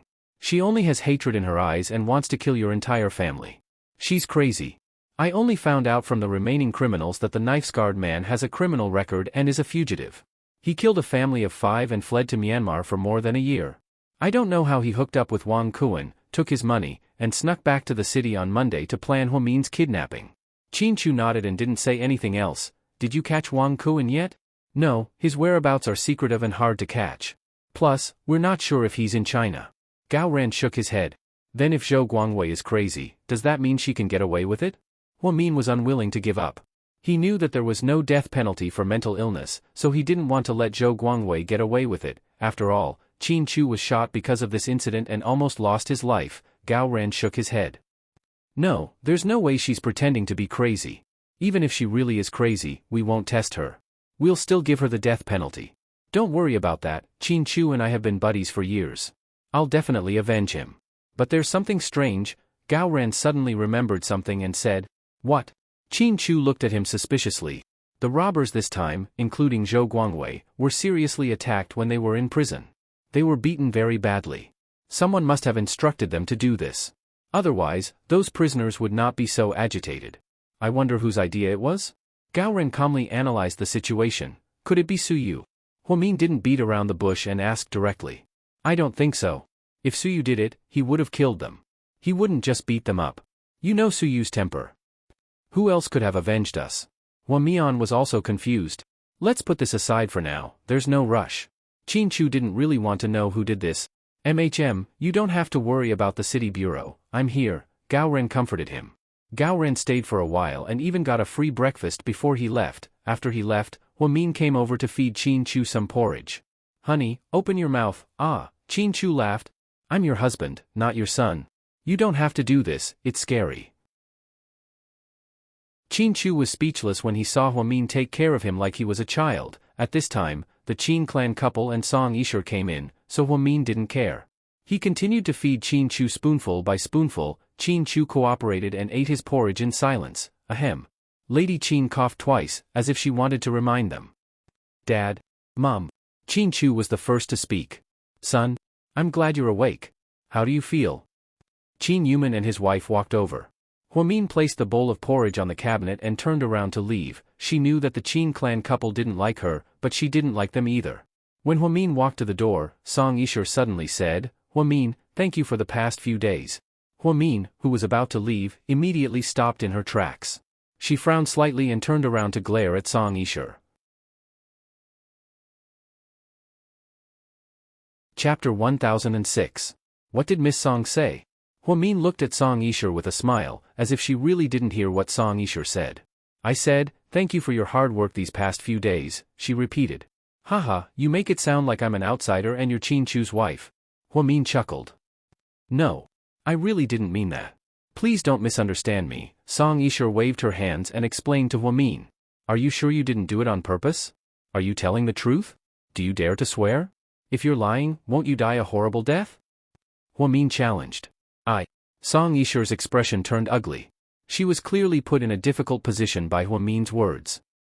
Sure, come here for a second, Lady Qin called out to her and helped her out of the situation. Okay, Mama Qin, I'll be right there. After speaking, Song Yishur nodded apologetically at Huamin and walked over to Lady Qin. Huamian's anger gradually subsided as she turned around and walked out of the ward. She didn't expose Song Yishur in front of everyone. It wasn't because she was afraid of her, nor was it because she couldn't beat her. It was because she didn't want to talk to her. Although Song Yishur was a scheming bitch with a mask, she didn't go overboard on the surface. Qin Chu didn't have the slightest intention of protecting her. Therefore, Huamin felt that if she were to tear her apart too early, she might lose her reputation. However, things were different now. Huamin had just pulled Qin Chu back from the gates of hell. How dare she say something like that? Did she really think she was a big shot?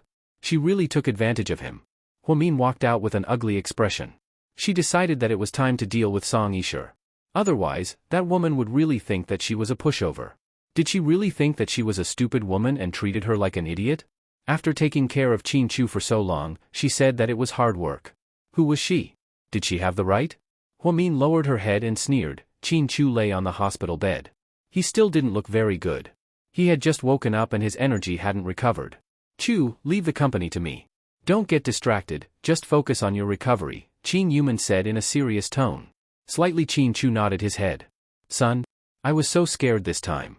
I don't even dare to think about what your father and I would do if something happened to you. As Lady Qin spoke, she began to cry again. Mom, I'm fine now. Don't get angry. Leave the rest to Huamin. She's very good. I'm sure I'll be fine. Huamin. Although she's a little stubborn, she really wants your best interests. We've only just met her this time. It's really hard on her, Qin Yuman reflected. Just then, Lady Qin pulled Song Yishur over to the bedside. Song Yishur looked at Qin Chu shyly. She thought that Mama Qin wanted to create an opportunity for them. To her surprise, Mama Qin suddenly asked in front of Qin Chu, Sure, yesterday? Why did you leave early? You didn't even finish the surgery? Lady Qin seemed to be taking responsibility for Huamian's actions. Song Yishur's expression changed slightly when she heard this. She immediately explained, Oh? Mama Qin, the thing is, at the time, we were all very worried about Qin Chu's safety. My mom's not in good health to begin with, and she was overly nervous. So, my mom felt that her heart wasn't feeling well. I took her to a place to rest. Later, it was getting late, so I drove her home. Really? But why did I hear her say something about life and death? Did she think that Chu was dead for sure? So, she left early? Lady Qin asked unhappily. Although Lady Qin didn't hear what Lady Song said clearly, it definitely had to do with Huamian's life and death. She could tell from her expression that it wasn't anything good.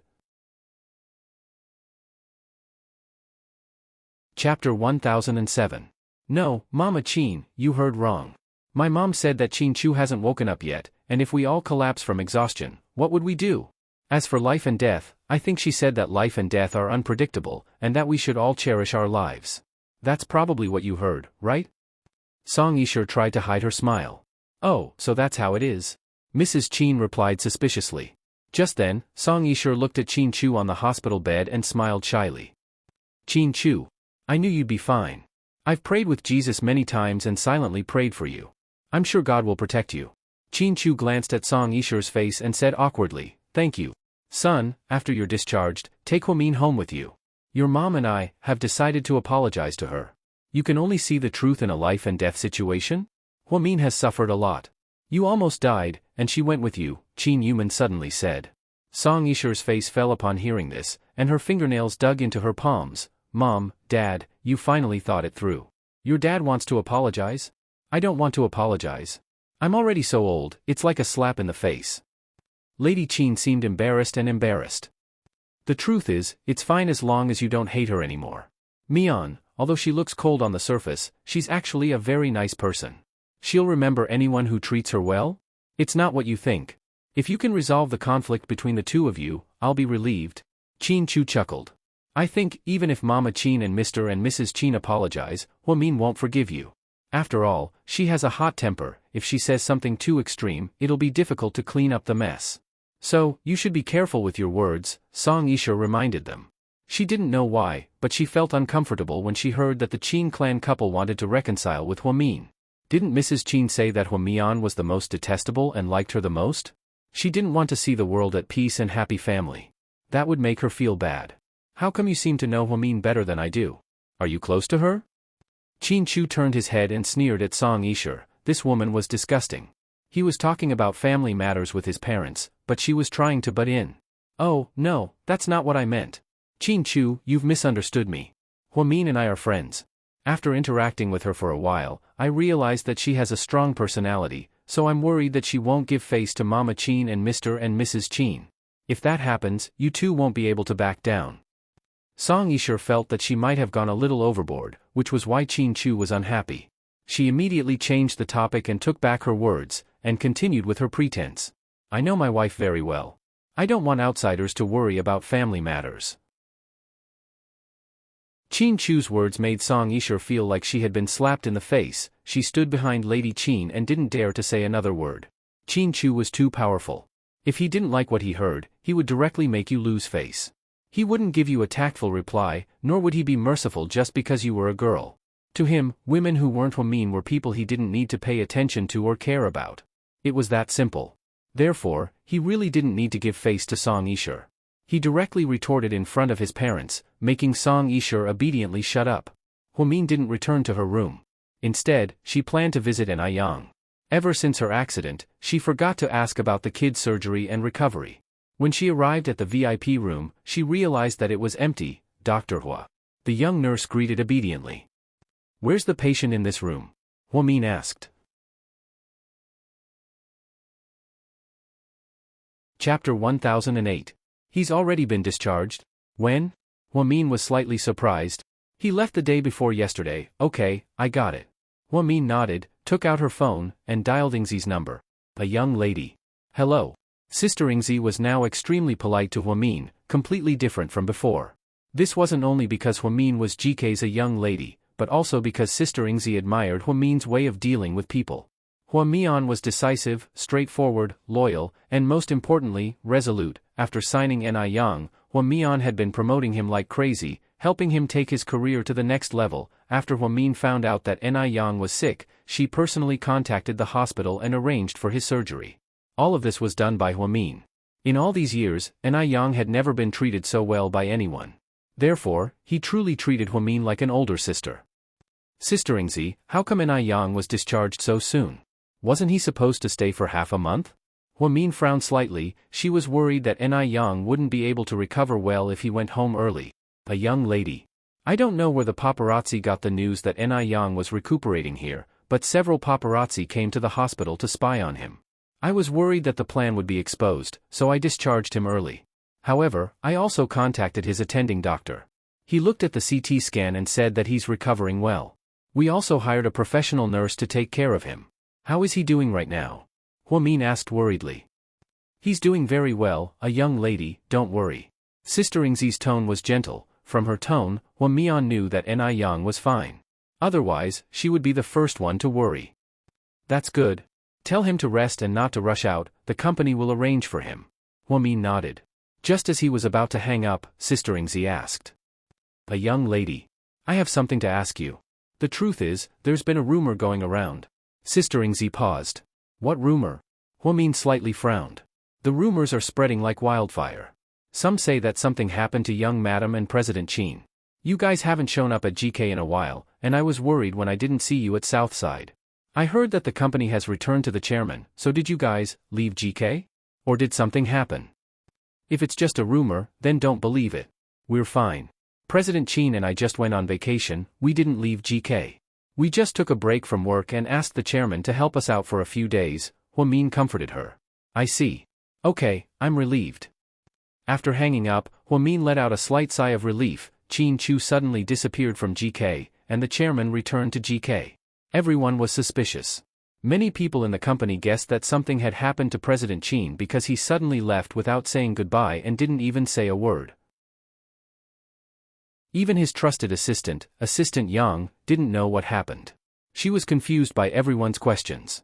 The good thing was, everything was over. She went back to her room and took a hot shower. She changed into a clean set of white cotton pajamas and a pair of cotton slippers. She really treated this place like her home. She even bought clothes for everyday use.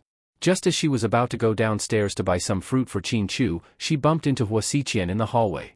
When he first saw her, his eyes were filled with joy. "My little sister, you've finally come back to life. As her brother, I want to celebrate with champagne for 3 days and 3 nights." Hua Xiqian stood 3 meters away from her and smiled faintly. If she wasn't mistaken, his eyes were filled with love and affection. Just like every time Qin Chu looked at her, she felt like she was hallucinating. Chapter 1009. You. This was the first time that Huamin looked into his eyes so seriously. She suddenly didn't know what to say. In the past, she always talked back to him, but he never got angry. He was always laughing and joking around. Now that she was talking to him so seriously, she was really not used to it. "Thank you for your kindness, but don't celebrate with champagne. I'm not a high-profile person," Huamin said faintly. "You're so eloquent, I know that you've really recovered. You're bound to have good fortune after surviving a disaster." "Are you talking about Qin Chu?" Huamin felt like this sentence was more appropriate for Qin Chu. After all, he was the one who had just survived a disaster. "No, I'm talking about you." Hua Xiqian chuckled. "Are you going out in pajamas? You're wearing pajamas?" Hua Xiqian was speechless when he saw Huamian walking downstairs in this outfit. I want to eat some fruit," Huamin said honestly. "Fruit? You have to go down yourself? What are the Qin family doing? Did they all come empty-handed?" Hua Xiqian was obviously full of complaints. They probably didn't think that much.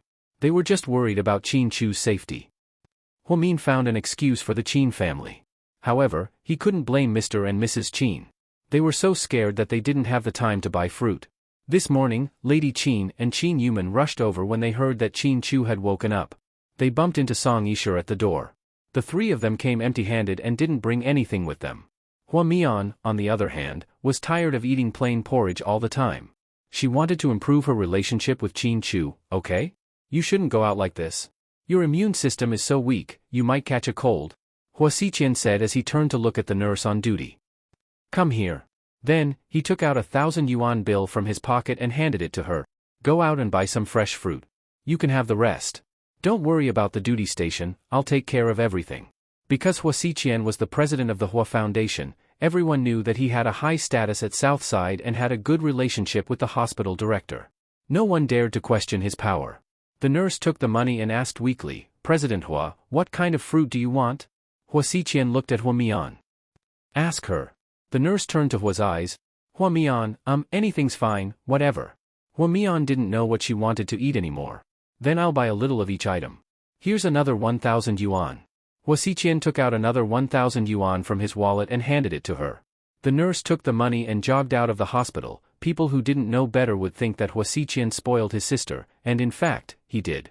However, his sister was only for Huamin and had no effect on Hua Yanyan. After the nurse left, Huamin didn't know where she was going, so she followed Hua Xiqian down the hallway. "You seem to be worried about me," she suddenly asked him. "Of course, after all, you're my only sister," Hua Xiqian replied nonchalantly. "Why do you hate Hua Yanyan, but treat me so well? Is it because the enemy of my enemy is my friend?" Huamin didn't really understand Hua Xiqian's thoughts. "It's not that complicated. Whether I like someone or not depends on my mood. Hua Yanyan is just an eyesore. Maybe it's because she's too stupid, but you're too smart. I always like to deal with smart people." Hua Xiqian smiled with one hand in his pocket. "I thought we would always be enemies." Huamin tilted her head and glanced at him. "So now, do you still see me as an enemy?" Hua Xiqian put away his playful smile and asked in all seriousness. It seemed like Huamin's answer was very important to him. Chapter 1010. Are you going to tell me the truth? Huamin asked softly. "Of course, well, I'll tell you the truth. I don't treat you as an enemy now, but I'm not your friend either. Once you hurt me or my family, I'll still treat you as an enemy. Therefore, my attitude towards you depends on your attitude towards me or the people around me that I care about." TSK, you made it so complicated to even answer a question. Your brain is amazing. Hua Xiqian smiled and sighed. Huamin couldn't tell from his face whether he was satisfied with this answer or not. However, what Huamin didn't know was that when Hua Xiqian saw Huamin alive and well in this world again, he felt a sense of relief. He suddenly felt like the haze in his heart was swept away. It was as if the sun was especially bright today. The phrase "your world can be filled with life because of one person" was not chicken soup for the soul, but rather, it was a true feeling. Hua Xiqian always thought that Huamin was the most outstanding person in his past, present, and even future. She was so beautiful and eye-catching. If he lost her, then his life would be dull and boring. Just like Suyu, he had everything he wanted. He endured humiliation and tried to please Jiang Hong. Along the way, he usurped the throne and tripped over Shenjiani. He kicked out Hua Yanyan and Hua Si and made Hua Jinghai a mere figurehead. None of this gave him a sense of accomplishment. It was as if these things were meant to be his. Only Huamin was the most beautiful accident in his life. He liked this accident that God created for him. Even though she didn't belong to him yet, he still liked this accident. Soon, the nurse came back with 2 delivery men behind her. Each of them carried a lot of bags of food. President Hua. I bought them. I bought a little bit of everything that was sold at the fruit store: strawberries, bananas, peaches, durians, cantaloupes, grapes, apples, pineapples, blueberries, longans. The nurse looked like she was going to list out all the fruits in the store. Hua Xiqian quickly stopped her. You don't have to report to me. Send it to Dr. Hua's room, he ordered. Yes. The nurse obediently led the 2 delivery men to Huamin's room. Thank you for the fruits. Huamin glanced at Hua Xiqian and suddenly felt like he had a good side to him. Even though it was a waste to buy 2,000 yuan worth of fruits, his way of doing things made him feel good. Hua Xiqian was different from Suyu. He rarely squandered money like it was water, so his occasional extravagance was quite impressive. Go home. Don't go out and buy whatever you want to eat. Just call me when you get back, Hua Xiqian said. You don't have to be so polite. You don't have to come to see me all the time. Hua Xiqian, Huamin was still very guarded against him. She always remembered what Qin Chu told her not to get too close to him. Qin Chu would never wrongly accuse someone for no reason. There must be a reason why he said that. Haha, you're flattering yourself again. Who said I was here to see you? I came to Southside to talk to President Wu about the cooperation between the Hua Corporation and Southside. I was just passing by to see you. Okay. I guess I misunderstood you. Hua Xiqian's words made Huamin feel less burdened. Huamin turned around and went back into the room. He picked out a few fruits for Qin Chu to wash. Dr. Hua, your brother is so nice to you. The nurse who bought the fruits was so envious. Haha, really? Huamin thought that Hua Xiqian was nice to her for a reason. She would rather believe that she was still useful to him. Hua Xiqian originally planned to go upstairs and talk to President Wu. Ever since Qin Chu and Huamin got into trouble, President Wu seemed to be spending a lot of time at Southside. Southside was doing better and better, and its reputation was about to surpass that of the first hospital. Just then, he vaguely saw a pretty figure in the hallway. After identifying her, he smiled and walked over. Chapter 10-11. Hi, Miss Song. President Hua. Song Yishur nodded. You're here to see Qin Chu? He asked. Song Yishur nodded again. Yes. Ha, you seem to have a good relationship with him. I've never seen Qin Chu with a woman other than Huamin. Really? Then it seems like I'm the accident in Qin Chu's life. Song Yishur was full of confidence. Hua Xiqian smiled and shook his head. No. To Qin Chu, no one is an accident except for Huamin. Miss Song's confidence is sometimes a good thing, but sometimes you can't be so sure. After all, it'll be bad if you get slapped in the face. Song Yishur still smiled elegantly. You seem to have some prejudice against me. Song Yishur wasn't a fool. Every time Hua Xiqian saw her, she could tell what he was saying. Especially when she knew that Hua Xiqian was Huamin's brother. Although they weren't close, she was still very guarded against him. Prejudice? Of course not. I don't have any prejudice against beautiful women. I just really admire Miss Song. Now in the whole circle, you're a famous person. You haven't been back for long, but you're already so open. So I'm thinking, it's rare to find a woman as smart as you. Since you're so good, why are you looking for things that don't belong to you? It's so tiring to steal other people's things. It's better to find someone you like. President Hua, you're wrong. How do you know that I'm stealing other people's things and not taking back what belongs to me? I'm innocent too. I'm also the victim. I don't feel good about it either. I'm also a victim. Song Yishur pretended to be pitiful, but her words were very obvious. She had met Qin Chu when she was 8 years old, and Huamin was the third party. Therefore, she did not think that she was a mistress. That's why I say, some people are smart all their lives, but sometimes they're stupid. I really don't want Miss Song to be such a woman. What does President Hua mean by this? Is he warning me? Do you want to fight for someone? Song Yishur smiled meaningfully. No, I just think that since you're so beautiful, why don't you give me a chance? Maybe we're the best match. Faced with Hua Xiqian's half-joking confession, Song Yishur lowered her head and chuckled. President Hua, don't make fun of me. You have so many women around you, and you're never short on any of them. Why would you stop at me? I know myself very well. If you knew your place, you wouldn't keep staring at Qin Chu. Huh. Miss Song is a smart person. Sometimes, you shouldn't go overboard. Huamin, how should I put it? You might think that she's easy to deal with, but the truth is, if she wants to mess with you, she can do it in a matter of minutes.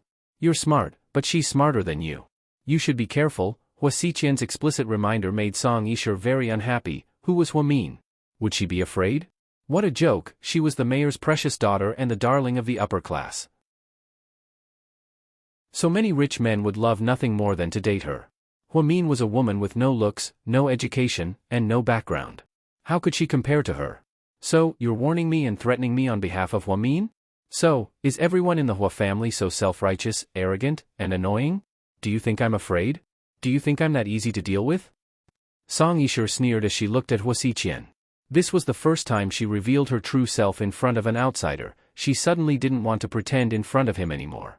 She realized that he was just as fake as she was. They were both masked people, so? Miss Song, is this the first time you've taken off your sweet and lovable mask? Hua Xiqian raised his right index finger to his lips and chuckled. He really pushed Song Yishur too far and forced her to reveal her true self. Chapter 10-12. Huh. President Hua, you're overthinking things. Life isn't a melodramatic drama. I don't even know what you're talking about. I, Song Yishur, have always been a real person. You think I'm not passionate enough about you, but that's because I don't know you well. So, don't judge me because of this. I won't accept your comments. Hua Xiqian's words made Song Yishur very unhappy, but she wasn't going to fall out with him here. There were too many people here, and someone like Hua Xiqian was here, so Song Yishur didn't think it was necessary to continue arguing with him.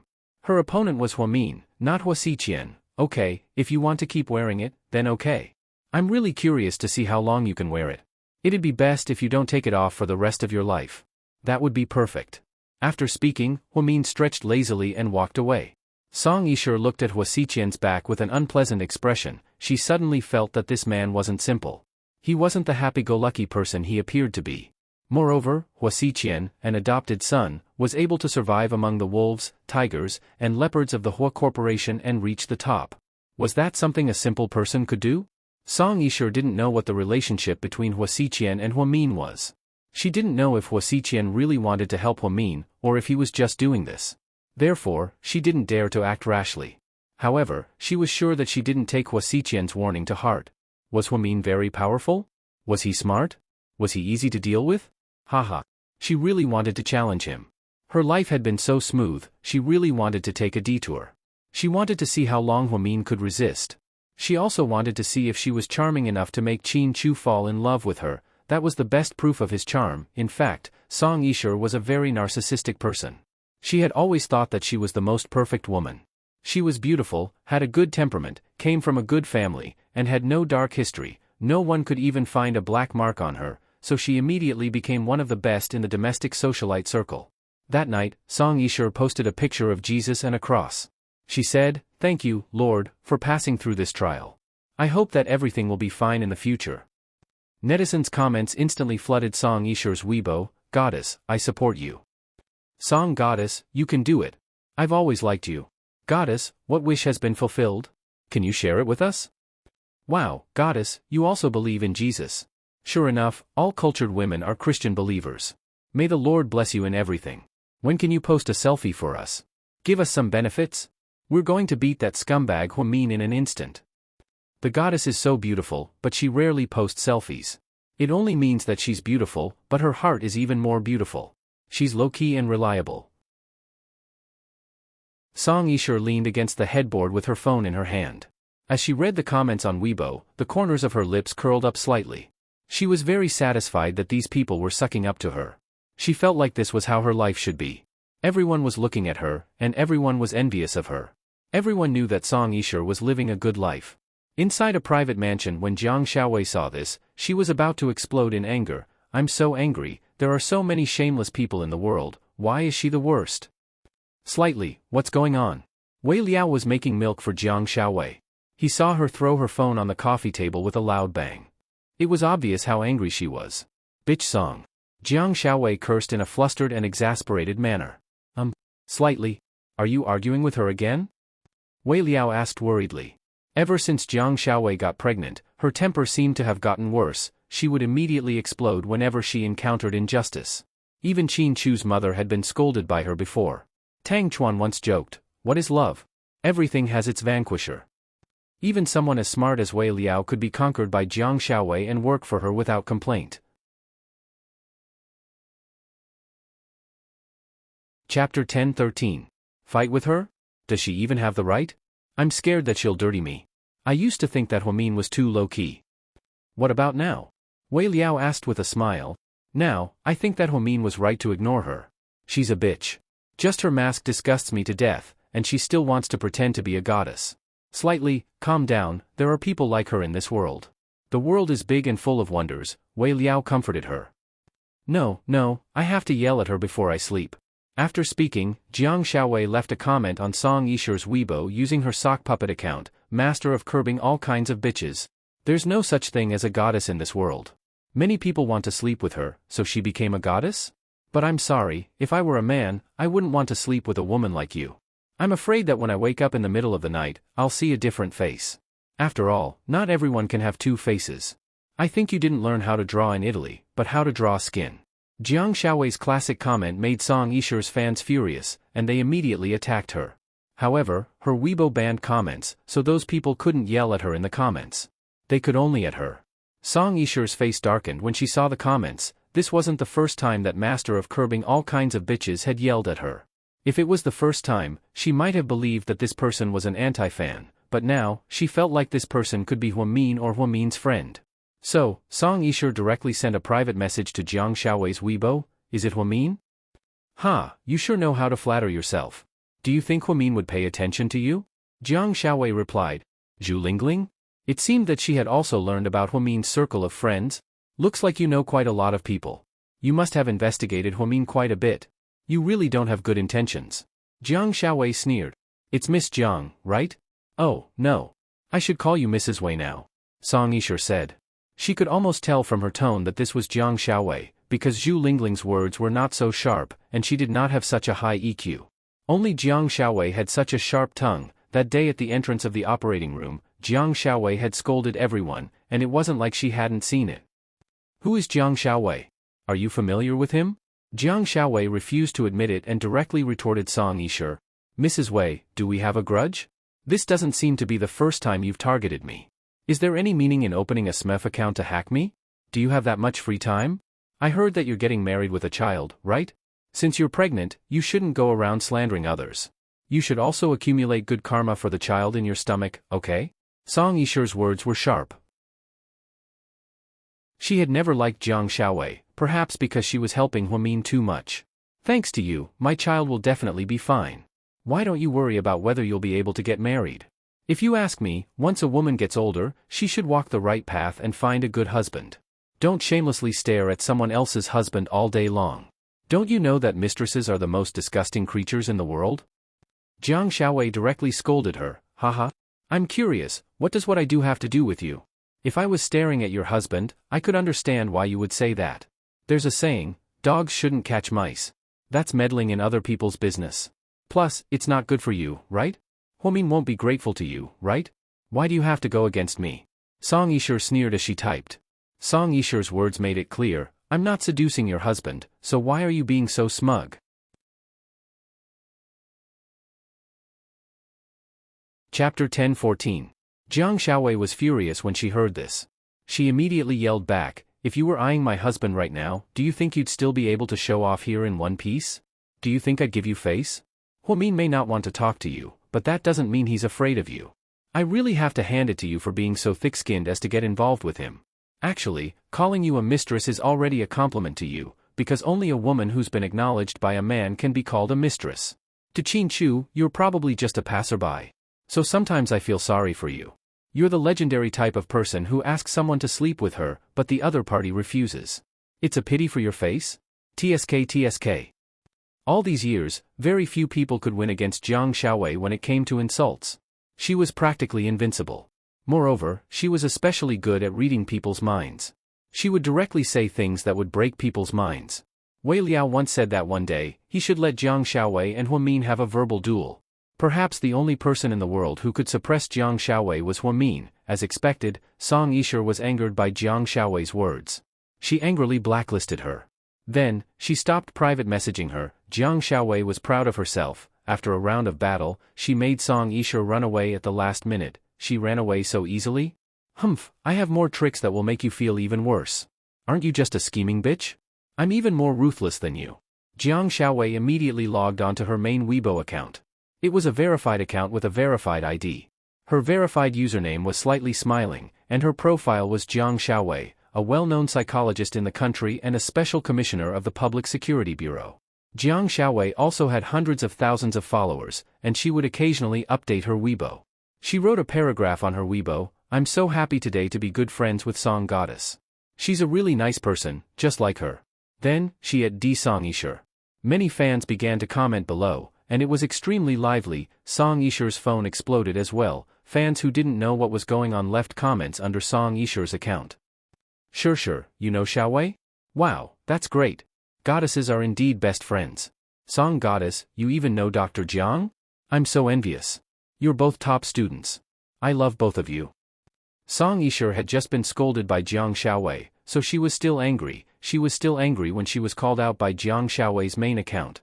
She was about to explode with anger. Being the same on the outside and on the inside, this sentence was really high class. Others might not know, but how could she not know? But due to the influence of her fans, if she didn't respond, it would cause suspicion or be seen as arrogant. Therefore, she had to bite the bullet and reply to Jiang Xiaowei. It's nice to meet you. Rest early, moi. Song Yishe clearly hated Jiang Xiaowei to death, but she still sent a moi. This was really difficult for her. After Jiang Xiaowei saw the reply, she hugged her phone and laughed hysterically, slightly. You won the argument again? Wei Liao silently looked at his wife. Argument? How could that be? Am I such a vulgar person? To deal with a bitch, you have to use an even more despicable method. I think bitch Song will lose sleep tonight. After speaking, Jiang Xiaowei replied to Song Yishe again. She even sent a picture of a luxury watch to Song Yishe. Sure, is this watch nice? Do you like it? I'm planning to buy it for you. A watch for you equals bitch Song. Jiang Xiaowei was like the first black person in the world. She didn't even use a dirty word when she scolded people. After Song Yishe saw this, her face turned green. She instantly understood. However, the fans didn't understand and left silly comments below. This watch is very expensive. The two goddesses are so close. Seriously, why didn't anyone give me such a nice watch? I'm so jealous. Song Goddess, take it, it's a waste not to take it. You have to accept Dr. Jiang's gift. Song Yishe was so angry that she drank half a bottle of mineral water to calm herself down. Then, she suppressed her anger and replied, "Thank you, my dear. You don't have to be so polite. I don't want the watch, I already have one. It's good to have one, too many will only add to my troubles." One of the fans unintentionally asked, "Isn't it unlucky to give someone a watch? Watches and clocks are the same type. Doesn't that mean that someone is going to die?" After hearing this, Song Yishe became even angrier. She directly threw her phone onto the ground, with a loud bang. Not only did that woman, Jiang Xiaowei, privately message her on her sub-account, but she also publicly scolded her on her main account. Moreover, she couldn't even turn on her. How frustrating was that?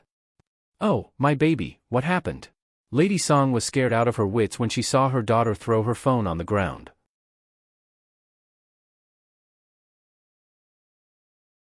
Chapter 10:15. Mom, I don't feel good. Song Yishe pouted and began to complain. What's wrong? Who messed with my baby girl? Lady Song only had one daughter, so she loved her dearly. Mayor Song also treated her like the apple of his eye and was always proud of her. Mom, let me ask you, if I want to be with Qin Chu, will you support me? In front of her mother, Song Yishe publicly expressed her feelings for Qin Chu for the first time. She didn't seem to want to wait any longer. I knew you were still thinking about Qin Chu, but he's already married. Lady Song also thought that Qin Chu was a good match for her daughter, but the bad thing was that he was already married to his first wife. Mom, what era are we in now? Why would they get divorced after marriage? It's not like they're going to be married forever. Song Yishe retorted. But my baby girl is going to marry a divorced man. Why do I feel like you're being wronged? In Lady Song's eyes, no woman in the world was as good as her daughter. She even labeled Qin Chu as a divorced man. Mom, I wouldn't mind even if Qin Chu marries a third or fourth time, let alone a second time. Seriously, if you really like Qin Chu, why didn't you do it earlier? They're both studying in the West. You should have told me earlier. Why did you let an outsider come between you? I'm so worried for you. Lady Song didn't understand. What had her daughter been doing all these years? Now that Qin Chu was married, she suddenly remembered that she liked him. Song Yishur sighed slightly and then slowly said, Mom, actually, I went to look for him back then, but I didn't dare to see him.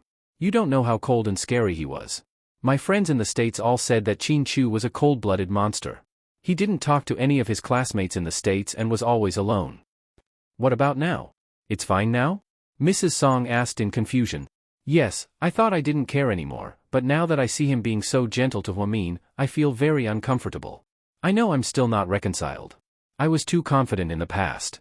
I thought I was the only one who was worthy of Qin Chu, so I ignored the absurd fact that he actually fell in love with another girl in high school. Mom, I regret it now. I want to get him back. Song Yishur walked over and leaned on Lady Song's shoulder like a spoiled child. You child. Your father is the mayor. If you do anything, it will cause bad public opinion. Lady Song had her reservations. Don't worry, I won't do it in public. I'll secretly take Huamin away. As long as Huamin is gone, Qin Chu will be mine. I'm confident that he still has feelings for me. After all, we lived together for more than a year when we were kids. Song Yishur still thought that she was infallible. She always thought that when they were 8 years old, they were childhood sweethearts. The truth was, Qin Chu didn't even remember what Song Yishur was like back then. He had completely forgotten everything that happened before he was 8. What he really cared about were the 3 years in high school. Those 3 years were filled with sadness and joy, tears and laughter. Do you have to be like this? Sure, with your qualities, we can find anyone you want. Lady Song tried her best to persuade her. No, I want Qin Chu. I must make this wish come true. Song Yishur was determined. The truth was, what she felt for Qin Chu was no longer love. It was a kind of arrogant jealousy. Before, she didn't think that Qin Chu was important. When she was in the States, she didn't even dare to get close to Qin Chu when he was so cold. Now that she saw the best person by Huamin's side, Qin Chu, she wanted to steal him away. It was like when you were a piece of flawed jade. Although I was tempted, I didn't want you. Now that you've been polished into a top-notch piece of jade, I want you. At the end of the day, she wanted to steal the happiness that belonged to Huamin. She didn't love Qin Chu deeply. On the top floor of seductive Fox GK Film and Television's progress slowed down because of Qin Chu's injury. On top of that, Ni Yang was recuperating, and Mo Shuer was out filming. Therefore, they were overshadowed by Imperial Star. Recently, Imperial Star had been shining brightly. So you had spent 300 million yuan and signed 8 more artists. They were in the limelight and held a celebration party for the company's executives at a nightclub. Everyone was having a great time. Suyu, on the other hand, was very calm. No one could tell if he was happy or angry the entire night. No one dared to get close to him. Only his good friend, Tang Chuan, dared to sit next to him and tease him. Ahem. Lord Su, why aren't you playing? Are you not in the mood? Tang Chuan asked. Su held onto his wine glass. No one knew what he was thinking, but he didn't say anything. News came from Southside. Qin Chu woke up. Did you hear about that? Tang Chuan asked.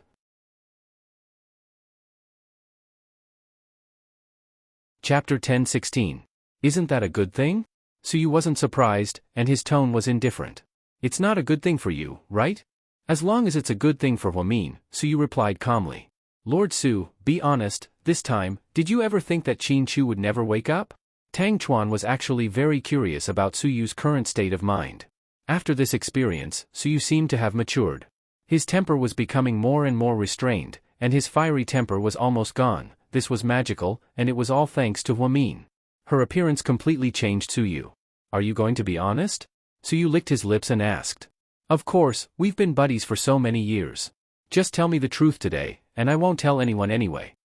Tang Chuan patted his chest and promised. Then, he looked at Suyu with a gossipy expression, waiting for his answer. Suyu sighed softly, and then slowly placed the red wine glass on the black coffee table in front of him. Never. I even hoped that Qin Chu would wake up, because if he doesn't, Huamin won't wake up either. This was what Suyu cared about the most. Tang Chuan wasn't present at the incident at the hospital that day, so he didn't know the details. If he knew, he wouldn't have asked Suyu this question. Because if something happened to Qin Chu, Huamin would be done for, so, how could Suyu hope that Qin Chu wouldn't wake up for the rest of his life? He even tried his best to contact the military doctors. He looked for hospitals, specialists, and everything else. After being busy for many days, he finally succeeded. Qin Chu woke up, and so did Huamin. However, he quietly left. He didn't go to the hospital anymore. He didn't even know what identity he should use to go there. Plus, it was good enough to know that Huamin was fine. If he went there too often, he was afraid that rumors would start again. He didn't care, as there were so many rumors about him these past few years.